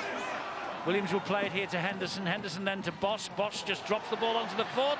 Whoa, Kopczak! I think Anderson might have scored here. So do I. They allowed that ball to go. They thought it was going over the whitewash. There's an offside to check for as well. I think I've just heard James Child say, Stuart. And Morgan Escarier called from the side. Not sure who scored the try. Was he the scorer? Louis Anderson. Louis Anderson got the touchdown, I think. Right, well, it looks like everybody's behind there. Escarier's on his inside, just about to run through. That's where that would be. But again, there's nobody waiting to catch the ball, so he's not actually interfering with play there, so that can carry on. Is the grounding okay? Ball's on the ground. I think he's missed it. Like anybody's touched it yet. I think Anderson has missed it completely. Is it his midriff that puts it down at that point? Well, he can ground it with his torso if the ball's on the ground, but I've not seen any evidence that that's actually happened yet. So if the ball's already on the ground, as long as he dives on top with the top half of his body, that will be counted as a try. So does his body touch it? Difficult to see from there. Is that his arm that touches the ball at that point? I think he misses it. Well, let's find out what the decision is, and it is no try. There have been some decisions having to be made tonight by video referees, haven't there? I think they've got them all right. That's a definite missed opportunity. Louis Anderson, even though he surprises all the Huddersfield defenders. Well, he surprised Kopczak, Barry. Definitely, and a front rower probably in an uncomfortable position there, trying to have to make a decision of whether to get it out, kick it, pick it up, or have a go. And he saved his blushes then, Louis Anderson. And I don't think it was a good attempt either by Joe Wardle, who was in and around that. The idea was very good indeed. Good kick from Williams. Well, they're clinging on to this playoff encounter by their fingernails, the Giants. Here's Robinson. Murphy gets it away to Cudjoe. Cudjoe thought about a little slip pass. Oh, he stands up and he does a couple there. He did quite well, actually, Leroy Cudjoe. He's got him in a good position, though. One more drive and then... Well, this is the last. Picked up, though. Picked up, not the most convincing of kicks down the line. Well, I just spotted something that they've been working from the middle. So they've been doing the big plays, getting to the middle channel and trying to have a look. So they've got options either side. Whenever Huddersfield Giants get to an edge and they've got a long shift, they look like they can trouble the Catalan Dragons with that play. Takes 4 to bring Elliot Whitehead down. He plays the ball to Pomeroy. Seems to have recovered from that little bit of twist on the ankle. Pretty well near the halfway line on that third tackle. Here goes Anderson, who thought he might have scored, but clearly the video referee got it spot on a few moments ago. Ian Henderson. And Bosch again just lays it off to Muniz, his skipper. And Gregory Muniz goes down. They're doing too much of this, Eddie, the Catalan side. They're bringing the ball back on the inside. Another high kick, another high kick this. Murphy does well. Murphy does really well under pressure from Elima. Yeah, and the prop forward did well to chase down there. He was leading the pack. Just get the impression that we're just slowly but surely approaching the final quarter. Who has got the most petrol left in the tank? It's been a rough encounter, Phil. Not just about petrol, though. Maybe it's about patience. And he said the Catalan Dragons keeping the ball in the middle, but maybe that's the approach here now. No mistakes, and just when we turn the ball over, turn it over in the opposition half. But a penalty here, a very late one in the tackle count, doesn't help here. Well, Kopczak deserves an Academy Award here. Oh, my goodness. He's got away with it. And he knows he's got away with it. So the ball dumped into touch from the penalty. Eamon McManus, Nathan Brown, Mike Rush. I wonder if they're changing their mind by the minutes. I doubt it. I somehow think they made their mind up who they are going to play next week, way before they got to this ground tonight. But we'll find out the secret, because Club Call follows this match once we're finished. Well, who will they have to choose from? Warrington, obviously, Catalan or Huddersfield? We'll have to wait and see, won't we? Simple as that. I just want to make the point that maybe someone should get an overcoat for Nathan Brown. It looks absolutely frozen stiff. Kopczak takes it forward again. 10 metres away. Remember, they trail. We're approaching the final quarter of this match. They trail by 2. And Lunt finds Brough, and Brough then finds Robinson. Oh, nice play by Robinson. Jinking run from him, but he can't get away from Elima. And Anderson just seeing to it that he doesn't get up and make a quick play the ball. Lunt is there. This is the last. Ball dropped onto the boot of Danny Brough, and Morgan Escaray comes to the rescue. Nothing wrong with him, apparently, is the word from the sideline. He's not injured. He's not carrying a knock. Morgan Escaray, 100% fit. Yeah, but not only that, he was 100% in the right position. Just got the fingertips to it as well. He was chased by Kopczak. But did you see the trainer just pat him on the back? And I think maybe from the sideline they realised that his normal work ethic, you see a bit of a grimace on his face, his normal work ethic just isn't there. He's not going home, Paul Anderson. He's on his way down to the sideline, because we're in a critical part of this match now as we approach the last quarter. His team trailing by 2. The only points we've had in this second half via the boot of Thomas Bosch. 10 all at half-time, 10-12 now. And we are in the final 20 minutes of somebody's season here. A big shift will get them, Eddie. You watch the big shift from right to left. Robinson. Gets Kopchak involved. Lunt then comes in centre field to Bailey. Bailey is the meat in a French sandwich, a jambon sandwich. And down he goes. Lunt gets it away to Brough. And Brough finds Wardle, and Wardle will keep going to the line. Has he got it down? No, he hasn't. He's short. Short, he's held up, so tackle count will continue right on that line. Will Lunt try and pinch one? No, he spreads it to Brough. Brough drops the kick in. Robinson! Has he beaten the ball to the line or what? I don't think so. Sadly, if you're a Huddersfield fan, it's going to be very close for these two gentlemen. Well, it seemed the only concern the officials had on the field was whether Robinson was onside. I think you can see from that he is behind the ball. So it'll be play on from here. Does he get the ball down? Got to get it touched down before the ball gets to the white ball line. Does he do it? Yes. Brilliant try from Robinson. Tremendous stuff, wasn't it? Little Luke has come to the rescue of the Huddersfield Giants. Try for Robinson. 200th appearance last week against his former club Wigan. He won't want to remember that at all, but a try here tonight for the former England international. He'll want to remember this, because this just nudges the Huddersfield Giants further towards the semi-finals. And who else but the kick from Danny Brough? He has calmed down. 15 minutes ago, all he was doing was arguing, not concentrating on the game. But on this occasion, it was 100% concentration from the outside of the boot, and Robinson just makes it. Tremendous try from Luke Robinson, engineered by the boot of this man, Danny Brough, who adds the extras, and the Giants are ahead by 6 points to 12. What was very 16 points to 12. Sorry, Eddie, what was probably most impressive was that he kicks off his left foot. Just look how he has to twist his body so that he kicks the ball in the right direction and at the right speed to allow Robinson and invite him to dive full length of his body here to ground it just before the dead ball line.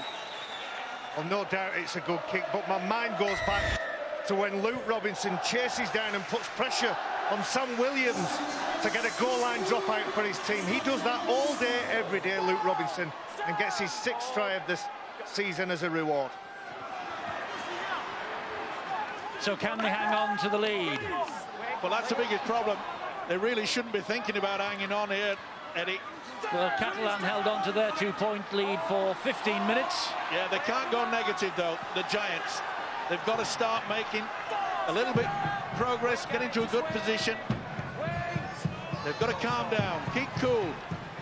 The two previous encounters this year between Huddersfield and Catalan in Super League have gone to the home side on each occasion. The Dragons winning in Perpignan in round 6, and in round 22 the Giants won here 38-16.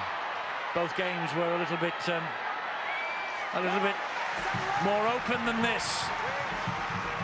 These are nervous times for the supporters of both these clubs. Good solid defence again by the Giants. It's amazing what a try can do for your confidence. Well, the try came on the back of a pretty dubious penalty, didn't it? As you said, Eddie, we went a long period of play without a penalty being awarded, and there's another one here. And that was a penalty. Wardle might look like the innocent choir boy, but he lifted the leg. Well, a second go at it, didn't it? This is there. Bang. I mean, yeah, and this is the reason why a lot of people don't want to be a coach. The reason why a lot of people don't want to be referees, because they have to make the tough calls like that. I think there's a few more reasons, Eddie. Yes. That they don't want to be referees. But I get your gist. Oh, great run from Henderson, this. Wonderful run from Henderson. They've gone a bit high on him. Here is Vincent Duport. They get him down. That's the first tackle. Look at the ground that they've made on that first tackle, courtesy of Henderson. Here is Muniz. Kafusi and Patrick are there. Laurent Freyssinou, his nerves must be frayed. Anderson. Bounces off Bosch. Down he goes, just 3 or 4 metres short of the Giants' line. Henderson again scheming, looking left and right, coming into centre field. He finds Thomas Bosch. He lays it off to Muniz. Muniz tries to go round Patrick. Keep your eye out for Ian Henderson. He's a pass master, throwing the dummy, going on his own, but he's going to clear it out wide.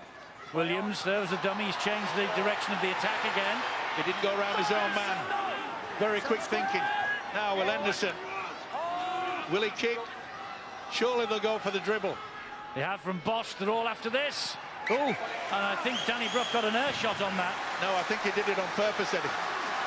Hope there's no air shots from Lee Westwood, by the way, tomorrow. I think he realised it. Yeah, he did that on purpose. He's a clever player, and it's a big gamble that in your in goal.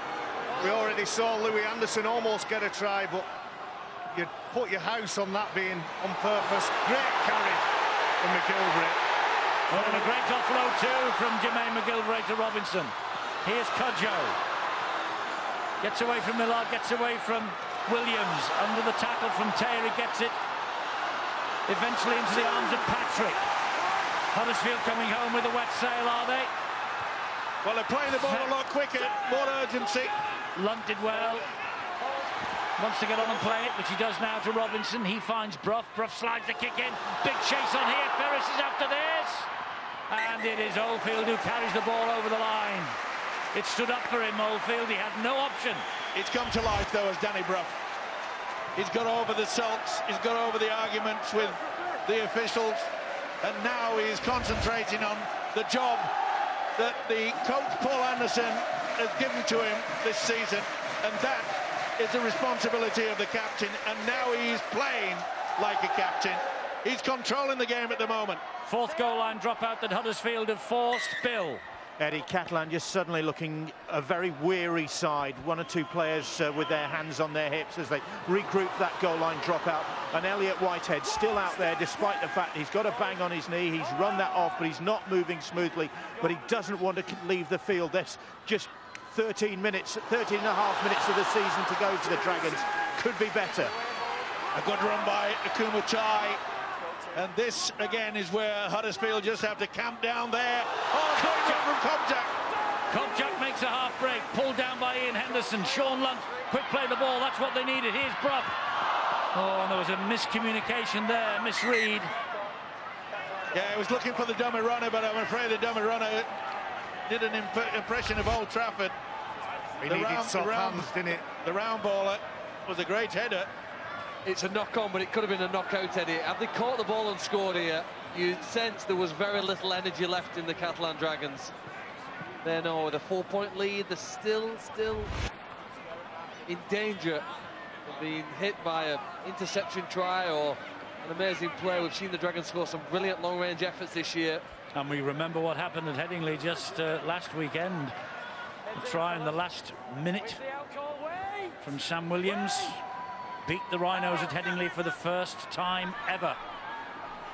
And they'll know that. They won't be giving in. Oh, that's a nice offload. Here comes Henderson. This fella's the key. He's had a big game, this fella.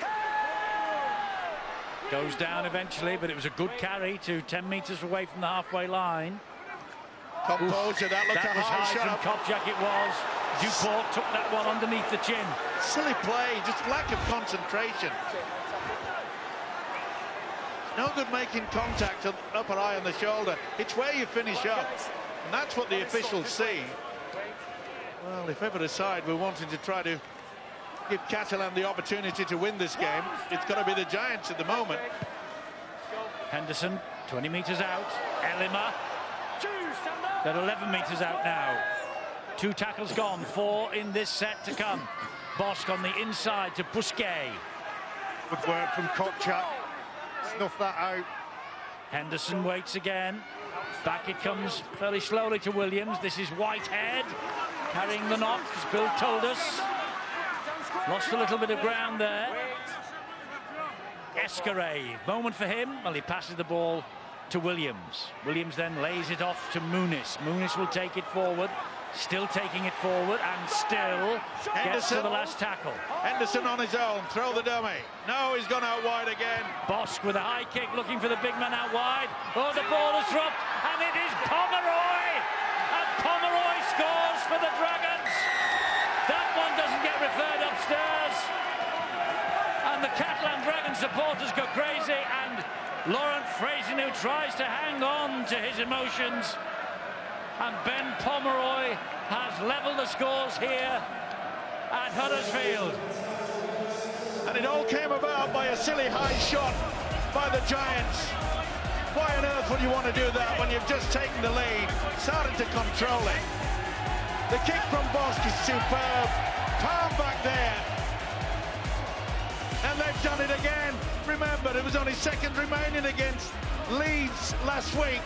On this occasion, there's a little bit more time to play, but they have struck back. Great skill from Elliot Whitehead, isn't it? Like a basketball pass, in and out of his hands quickly. He knew where the space and the chance was. And Pomeroy crashed over now. Very, very difficult and interesting kick here, conversion, which would potentially put them ahead. There's still a lot of time left in this game, though, Eddie. There is. What a moment, though, for Ben Pomeroy at the end of this, his first season in the Super League after 10 years in the NRL. And there's Lon Patrick, who will be thinking forever if the scoreline goes against Huddersfield tonight about that high shot that he put in that gave them the territory. And Craig Kopjak it was, wasn't it, who came in with the high shot. But they will all be thinking about it forever, the Giants.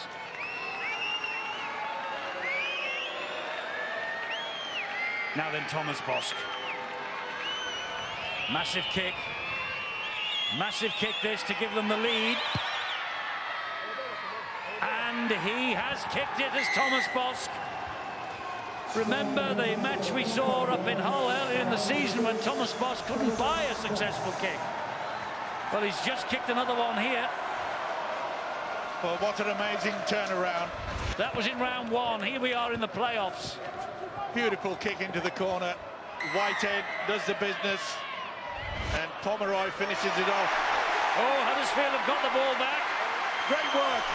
Short kick-off. They were not concentrating. The French outfit. That was very soft. They should have been aware of it. The craft from Danny Brough is brilliant. That was wonderful thinking from Brough. It's given them the chance to respond immediately. We're 10 minutes away from the final siren, and this match is not over by a long chalk. Robinson.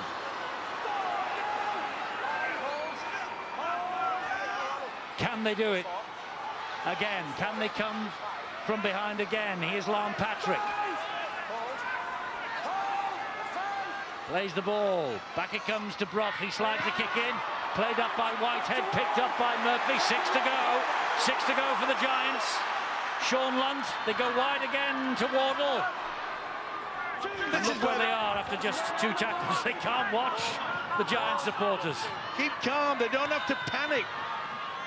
Keep calm and carry on, Kafusi. This is Lunt. Lunt gives it to Brough. Brough then to Robinson. Robinson to Cudjoe. He slipped one tackle.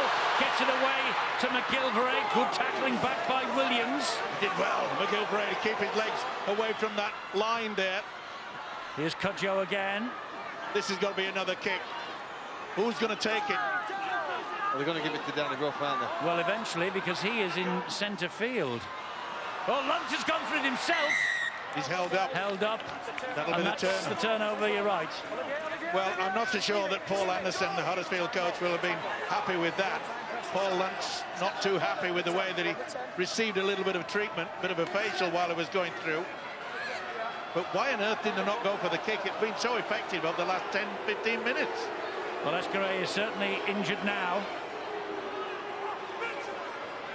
But it's a perfect position. If you're a defender, see Sean Lunt, there wasn't much there for him. I understand that. But to hand the ball over and give Catalan 100 metres to run, whilst you're fully set, we've had a good break in play now. The Giants can really make a statement in defence now and try and force an error.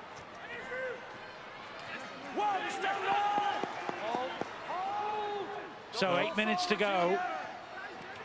Flying tackle by Kafusi. Muniz looked round and wondered where that came from. Not only that, he had a good look. He had a good look at the official. That's what I'm talking about, Eddie. That was right on the ball. The ball carrying arm. Didn't touch the head. But again, the Giants have got to be careful. Remember, they allowed this Catalan side to come back into the game with a silly high shot. Don't get too excited. What's the kick like? From Bosch, it's high and it's straight down the middle. Not going to let it bounce, are they? They are. Broughton, though, gets to it eventually. Down he goes. The time is the enemy for the Catalan Dragons as much as the Giants at the moment. Here goes McGilvray. Good, powerful run as well. But again, the Giants need to play the ball quicker. The Catalans are still holding them down. I know both sides are getting very, very tired indeed. Robinson, it's Brough. Brough delayed the pass. Ferris hung on to it somehow. It was up round his ears. Luntz into dummy half again. Here comes David Fayumu. Lost the boot there, played the ball though. Brough slides the kick in, and is it too long? Yes, it is. The idea was good. Paul Anderson, the coach, quite happy with it. You still got to think to yourself that that man, Danny Brough, number 6, the captain of the Giants, will play some big part in this. But just look how the final 6.5 minutes. Sorry, Steve. Well, look how tired the Dragons players are. All the time when you're defending your own line, you're coming away from your own line, you're in a state of stress and tension, and that nervous energy that you're burning up minute after minute, that takes its toll. The Dragons need a response now. They lead by 2 points though, and we enter the last 6 minutes. Zeb Taya gets the ball away to Escaré. Nearly dropped it. Nearly dropped that ball, did the fullback Escaré. Henderson, Williams, up and over the top, into the corner. Now then, Murphy. Can they score from their own 20-metre line? You know, both sides are completely out on their feet. And the St. Helens contingent that's come over to make the selection, Eddie, they must be smiling all through the end of this game, because they know both sides are completely running out of steam. Yes, it's been a bruiser, there's no doubt about that. 5 minutes or thereabouts to go. And Fayumu is hurt. He gets up to his feet eventually, plays the ball to Lunt, and Brough just chips it over the top, chases it himself. Brough nearly came up for him as well, but Oldfield to the rescue. Well, that's the type of play that can bring about a victory. And Oldfield just got it in time. Again, quick thinking from the Huddersfield Giants coach. Oh, just couldn't get to it. Escaré, he's struggling. Well, the word from the sideline is he's 100% fit, not carrying an injury at all. He has been quiet, though, tonight by his own high standards. Here goes Vincent Duport now. Good job that Kafusi held on to him. To be fair, Eddie, I don't think it was Kumatai who held on to him. I don't think the Catalan camp would announce, and this fella certainly wouldn't, that there is a problem with Escaré. There he is again. He slides that kick in into the corner, picked up by Murphy again. They have to come from their own line to score a try. We're into the last 4.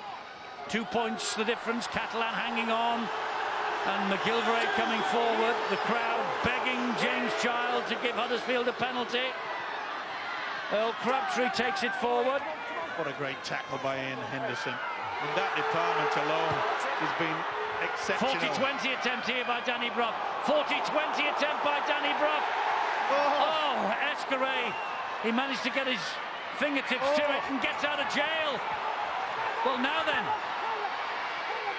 No, I'm not having it. He's not fit. You'd see Morgan Escaré have a real good goal. He's just kept his team in this competition. He has. Yeah, but with the step rather than the speed. I'm with you, but Barry. Either way, it's been a tremendous effort from the fullback. What a wonderful kick from Danny Brough. Escaré does incredibly well to keep the ball in.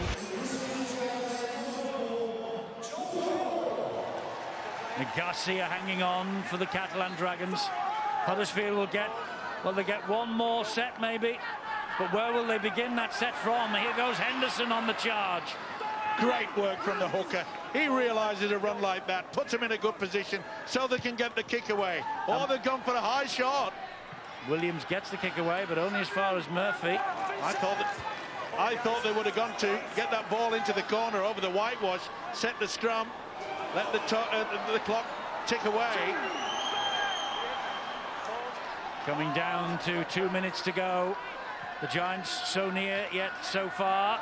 Same can be said for the Catalan Dragons at this moment in time as well. Well, Broughton and McGillivray have shown that they've got the pace and power to punch a hole through the line. They've gone to Ferris and Wardle again. Now then, he's half through. They've got the speed. Can they find the quick play of the ball to get the ball to Broughton? Now then, what have you got left in your locker? Well, this is going to be a little chip over the top. It looks as though Escaré has dropped back deep. This is the last. Surely the chip. Ayumu spins it wide to Cudjoe. There it is. Cudjoe inviting McGillivray to chase, but Millard picks it up. That was easy for him in the end. Good play though by Millard. And they'll take their time now. He anticipated that they had to go for the kick. Oh, it's a shocking pass. It's come off the leg. Very fortunate indeed. They might get one more go, Huddersfield. They might. Well, there'll be no rush to play the ball. Good job that Oldfield just got the boot to it. Kept his arms away. He knows there's only seconds remaining. They need the ball. They need possession. This will be a kick. Surely right into touch. No good getting a high one. Well, Lauren Fraser knew he can't look either. Bosk, no, he doesn't go for touch. He just goes for territory. Broughton picks it up. We're into the last minute. This is Huddersfield's last chance. This is their last chance. Freyson, who has been told not to drop back, they're anticipating either the dribble through or the kick over the top. That's good work by Laurent Freyson, the Catalan coach. Oh, Brough went for the short ball. The ball hit the ground to knock on, and that will be it. Huddersfield's season will come to an end. Laurent Freysinou and the Catalan Dragons will be back here next week. Will they be at St Helens? Will they be at Wigan? We'll find out shortly. Well, they went for the short pass when really, I suppose, the 3 or 4 attempts from Danny Brough for the dribble through, the chip over the top.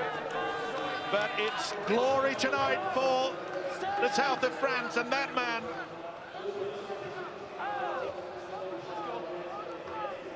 And they make history here tonight, do the Catalan Dragons. In the next 10 seconds, they become the first team from 7th place in the table to get to the last 4.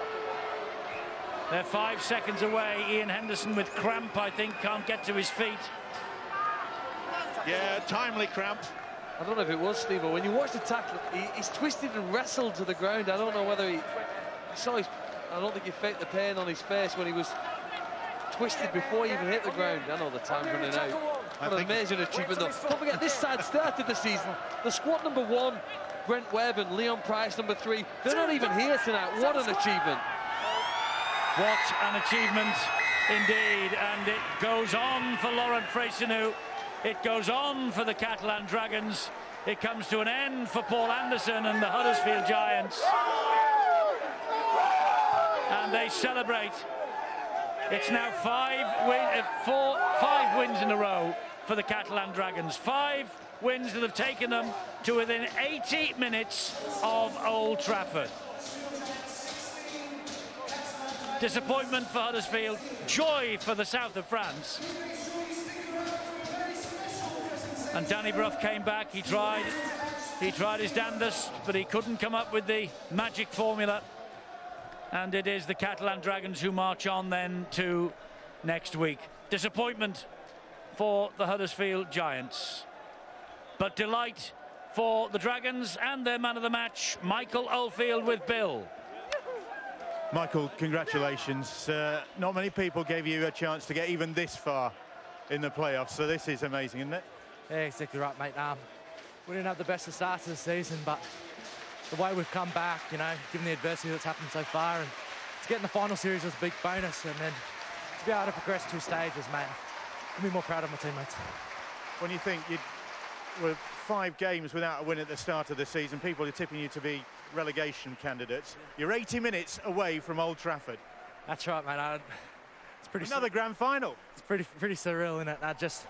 I don't know, mate. Like, first 5 games, you know, we had nothing with us. We had so many injuries and so many things against us. But I don't know, it's just I don't know, mate. Just the courage of the boys, and to come back, it's awesome. Couldn't be prouder.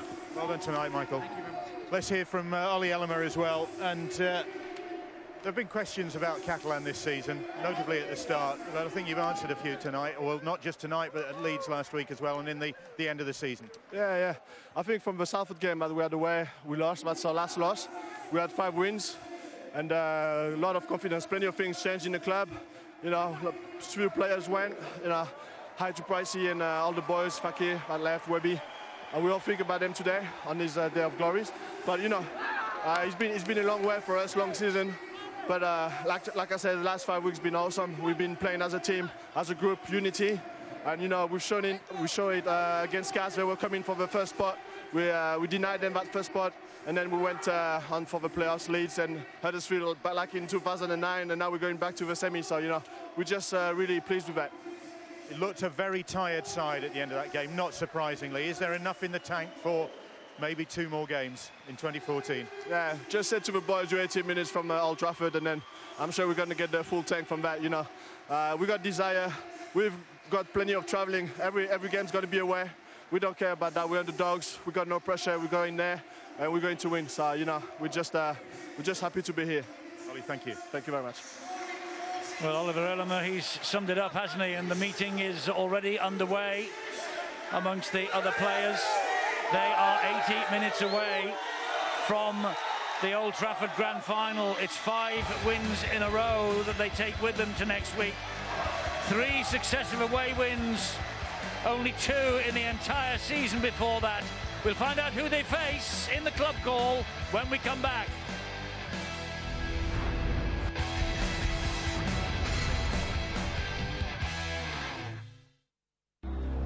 It's okay. Oh, he's not in touch.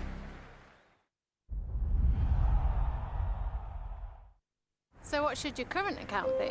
Useful, rewarding, innovative. It should offer up to 3% cashback on household bills and 3% interest on balances between £3,000 and £20,000. So that's what our 123 current account does. Be a part of the 123 world. A world of benefits available to 123 customers.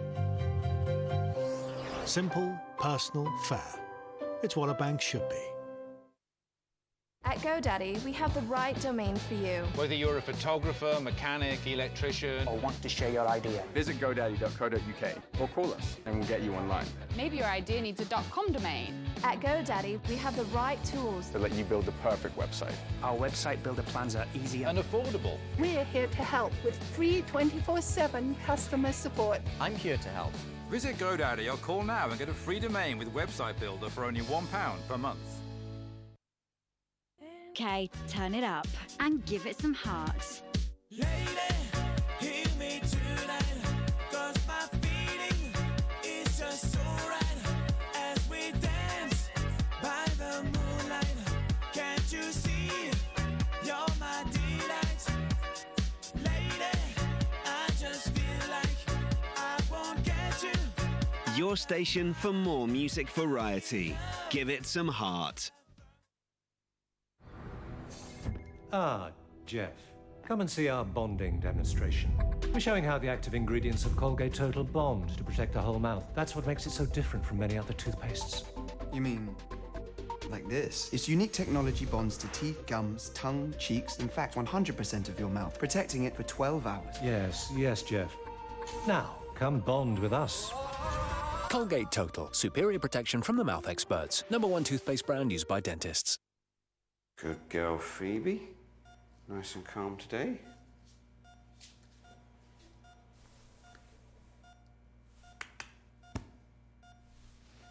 Karen, I've got a cat with no pulse here. I need adrenaline and an IV line, quick as you can, please.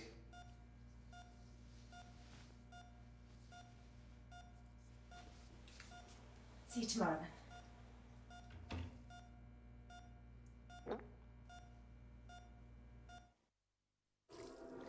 What should a home be? Warm. Loving. Individual. So what should a mortgage be?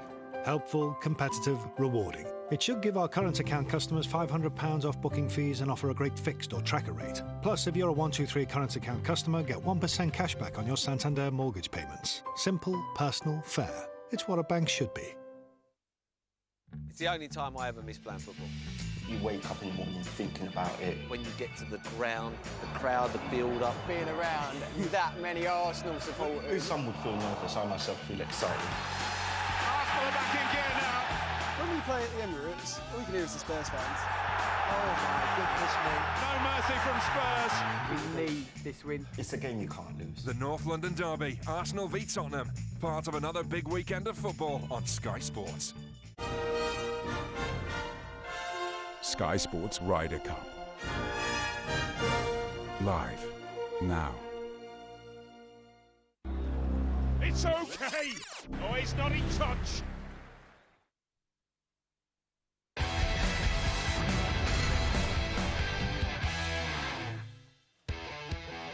So Saints, Wigan and Warrington are joined in the last four by the Catalan Dragons. They have beaten the Huddersfield Giants 18 points to 16, 2009 all over again for the men from the south of France.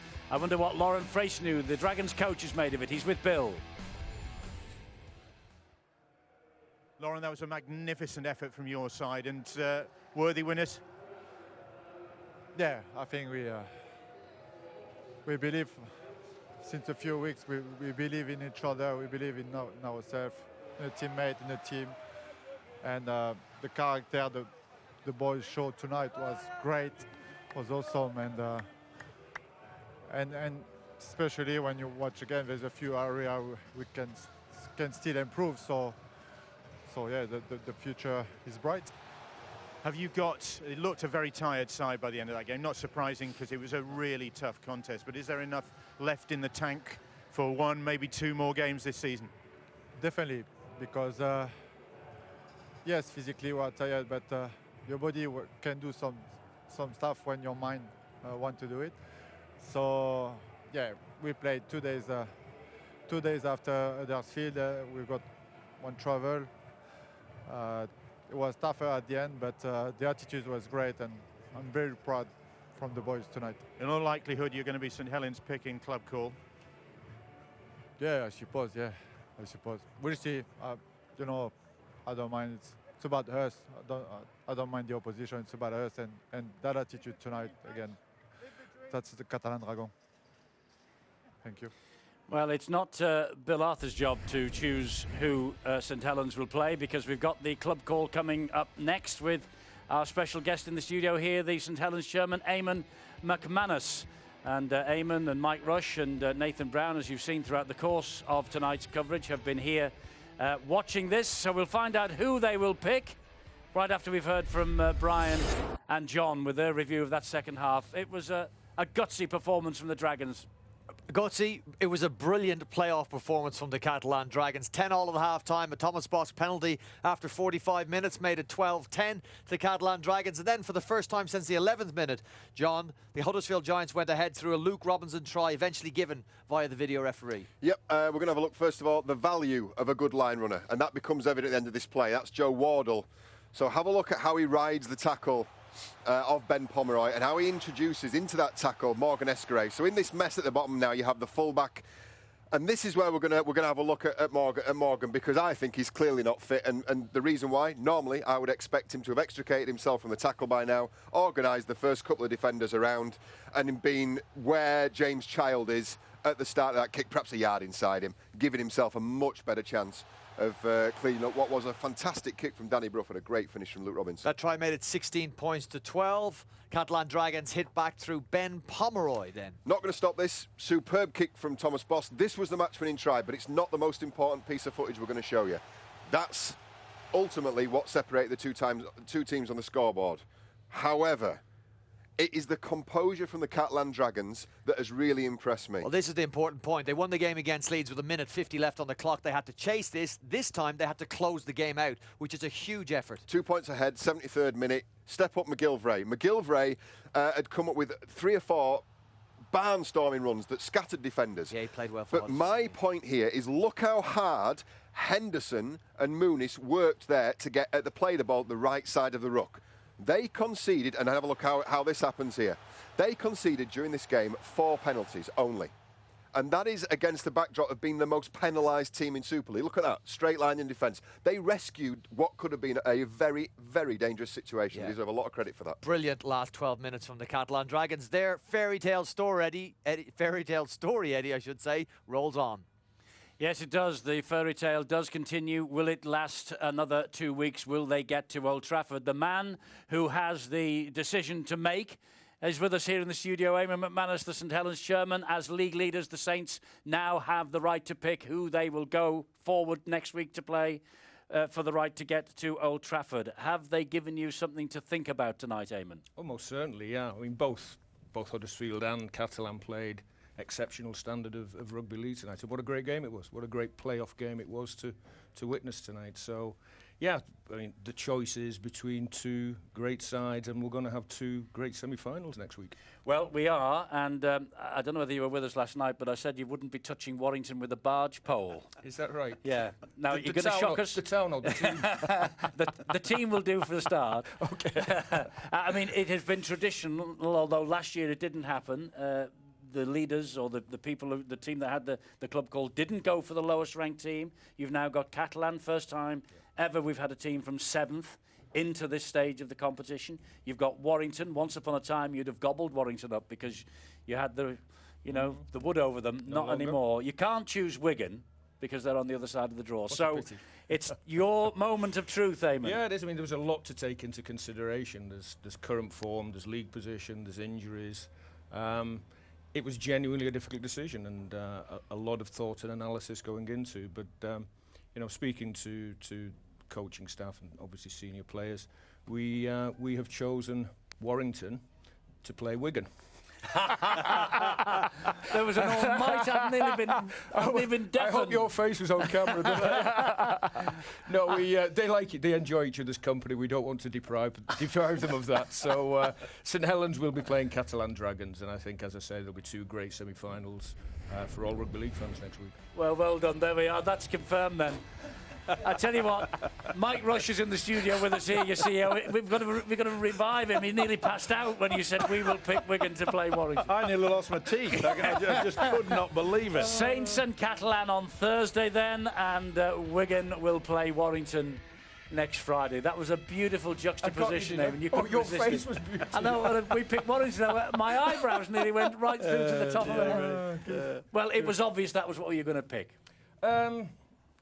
Not totally. I mean, Catalan are a very, very strong side.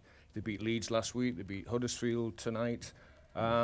They've hit a rich vein of form at the end of the season here.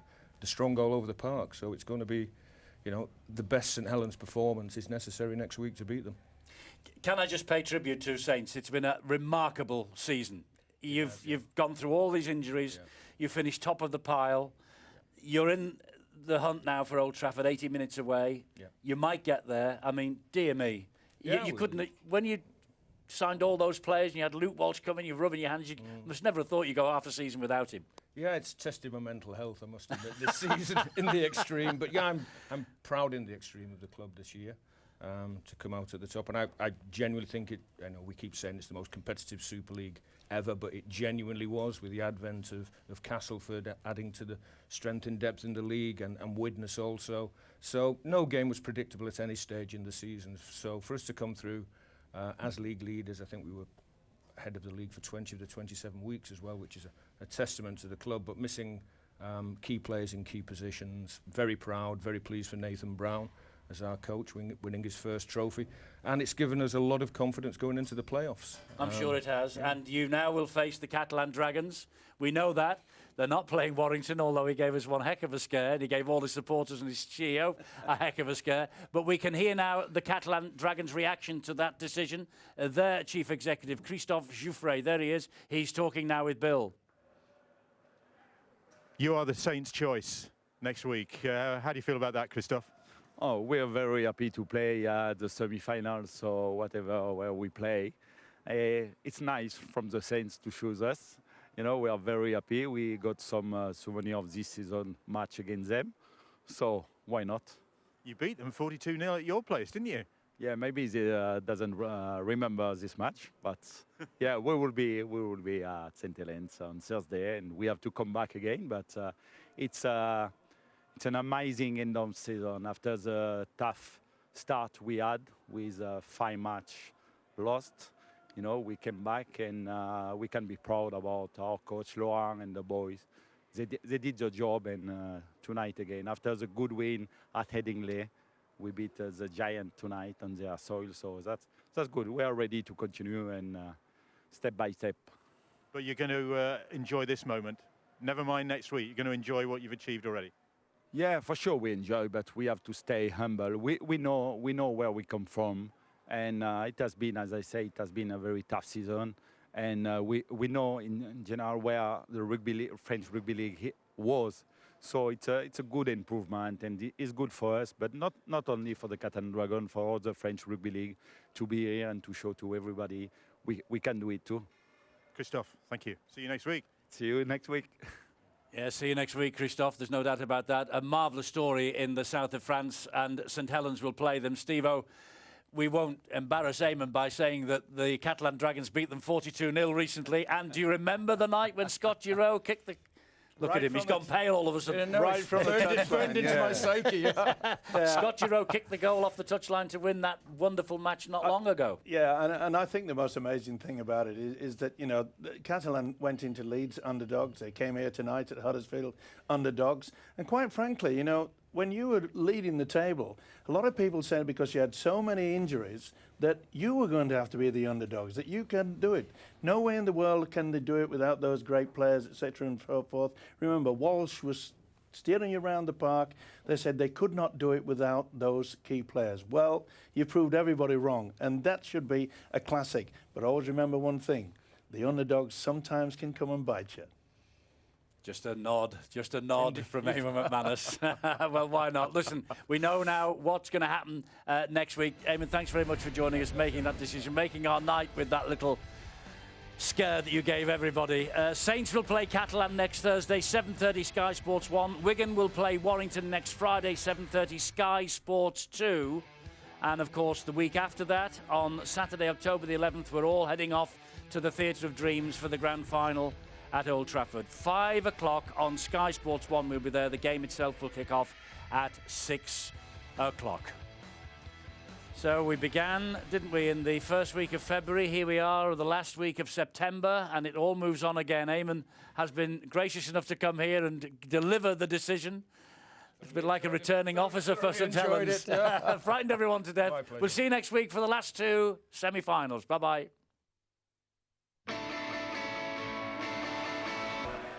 Enjoy Sky Sports Live. On all screens, on the go, and the best bits on demand. Last tackle. He's looking for the crossfield kick. And it's worked a treat. Like a well-oiled machine.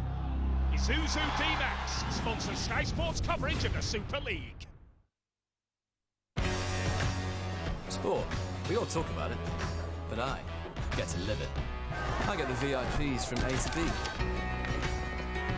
All right, Frank. Is this the closest you get to sport? No, that's Betway. Live streaming, live odds, bet in play. Because whatever you think you know, right now, anything could happen. With a free bet worth up to £50, live sport, bet your way at betway.com. When my van's off the road, I'm not working. So what am I gonna do? His van's off the road, he's not working. So it's time he got something new. Vanarama. Vanarama, Vanarama, they're the one's too With amazing deals like this new Peugeot Bipper from just £117 per month.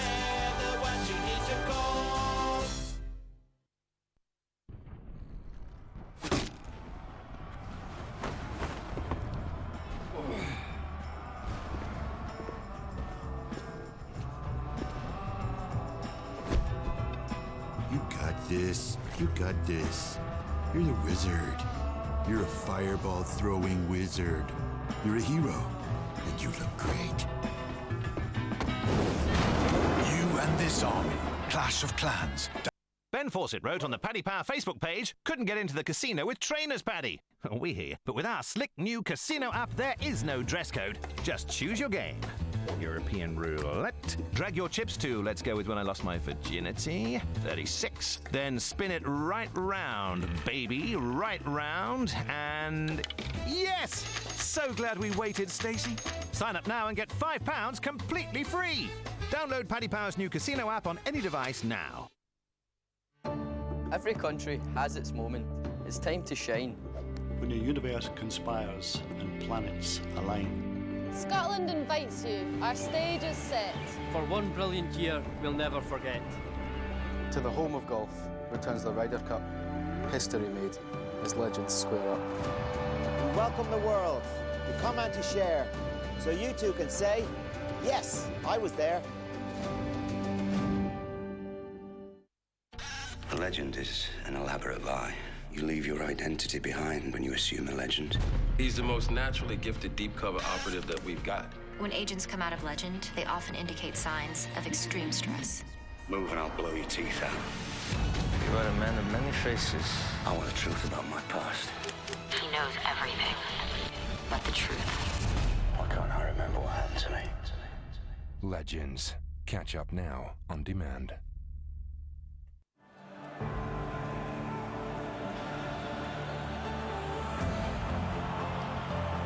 You're watching Sky Sports 1, your home of football.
All the way along that wall, look. Hello. You must remember, Mark, we are only using these as a metaphor For cameras. security camera. For security cameras. Instead of a disco light, in fact, a security camera, it would be watching all of this with its baleful mechanic eye. So we've got what we call, in my line of work, a CPS, or corner prioritisation strategy. That works like an absolute treat. Number 3 is a dream. This one covers this. You're right. That one in the corner there covers that. This one is basically just sitting there like a student. Superfluous. Lights down, coverage checks, please. Let's check coverage, please. Torches authorised. Let's review my art. Wall 1, please. Covered. Wall 2, I need your Wall 2 reading, please. Definitely covered. You could just say covered, or covered with reservations, or not covered. Covered. Thank you, it's just procedure. Can I have your Wall 4 reading, please? 2. Bless you. Can I have your Wall 4 reading again, please? Covered. I'd like your Wall 6 results, please, Andrew. Covered with reservation. Oh, now. Those are the words you never want to hear as a security guard. Covered with reservations, a CWR. Mark? Yes, Andrew? I now feel satisfied that this wall is covered. Could we get rid of another light? I think the only candidate for removal is possibly Mark Watson, number 6. Mark, I have had a revelation. This one! Yes, of course it's this one. And this one! And why? The light here is not mostly splashing onto walls, it's splashing onto nothing. Unplug it! Unplug it! Wow, you two really lost yourselves in that. That's art. That's art, darling. It was really frightening, actually, the way you behaved. Yes. But did you got an answer? We have an answer. We believe that the bare number of security cameras needed for this art gallery, using pure artistic instinct, is 4. I'm going to go for 3. I'm guessing that they all went for 3. I don't think that proves anything. So how did you do it in 3? Yes, there are 2 terms we introduced, convex polygons and concave polygons, right? And the one thing about convex polygons, if you put a camera or a point or anything at one of the vertices, it can see everywhere into it. Yeah. Okay? So therefore what you do is you basically divide this into convex polygons, right? So these are the ones it breaks down to. That one, for example, is in all sorts of different. It's in that one, and it's in one down here. So that eats up all that space. Camera, that one. This camera is in this one and that one. Oh, it's also in this one as well. So basically, you can find a point that is in as many of these triangles as possible. But it's nice to have 4, isn't it, in case you need a spare? Well, we are 4 sitting in a cupboard somewhere with spare bulbs and plugs. Well, I have to reveal whether that's the correct answer. Oh, yeah. Oh, you do? Oh my God, I thought we'd just gone straight past that. Maybe you've done your geometry incorrectly. My. Me and all of mathematics. There is an algorithm which has been mathematically proved to find what could be the minimal solution. This is how the algorithm works for any particular shape you get given, which is to divide the thing up into triangles, and you can label the corners for the triangles with different colours, make sure that each triangle has got 3 of the colours on the corners. Yes. And then you count the smallest number of colours that you see on these triangles. So the algorithm will give you a potential solution, but there can sometimes be more minimal solutions. Now, if you apply this algorithm, actually, to this shape, it does give the answer 4. Well, there you go, the end of the show. But intriguingly, in this case, you have found a shorter way of doing it. So 3 is the correct answer. But that's the thing, we got bogged down with the algorithm, didn't we? Exactly. So in fact... If algorithms are wrong, we don't want to be right. Exactly. An algorithm is a set of mathematical steps that can be used to solve a problem. The algorithm for solving this problem gives us an answer for any shape or size of gallery by breaking it down into nice simple triangles.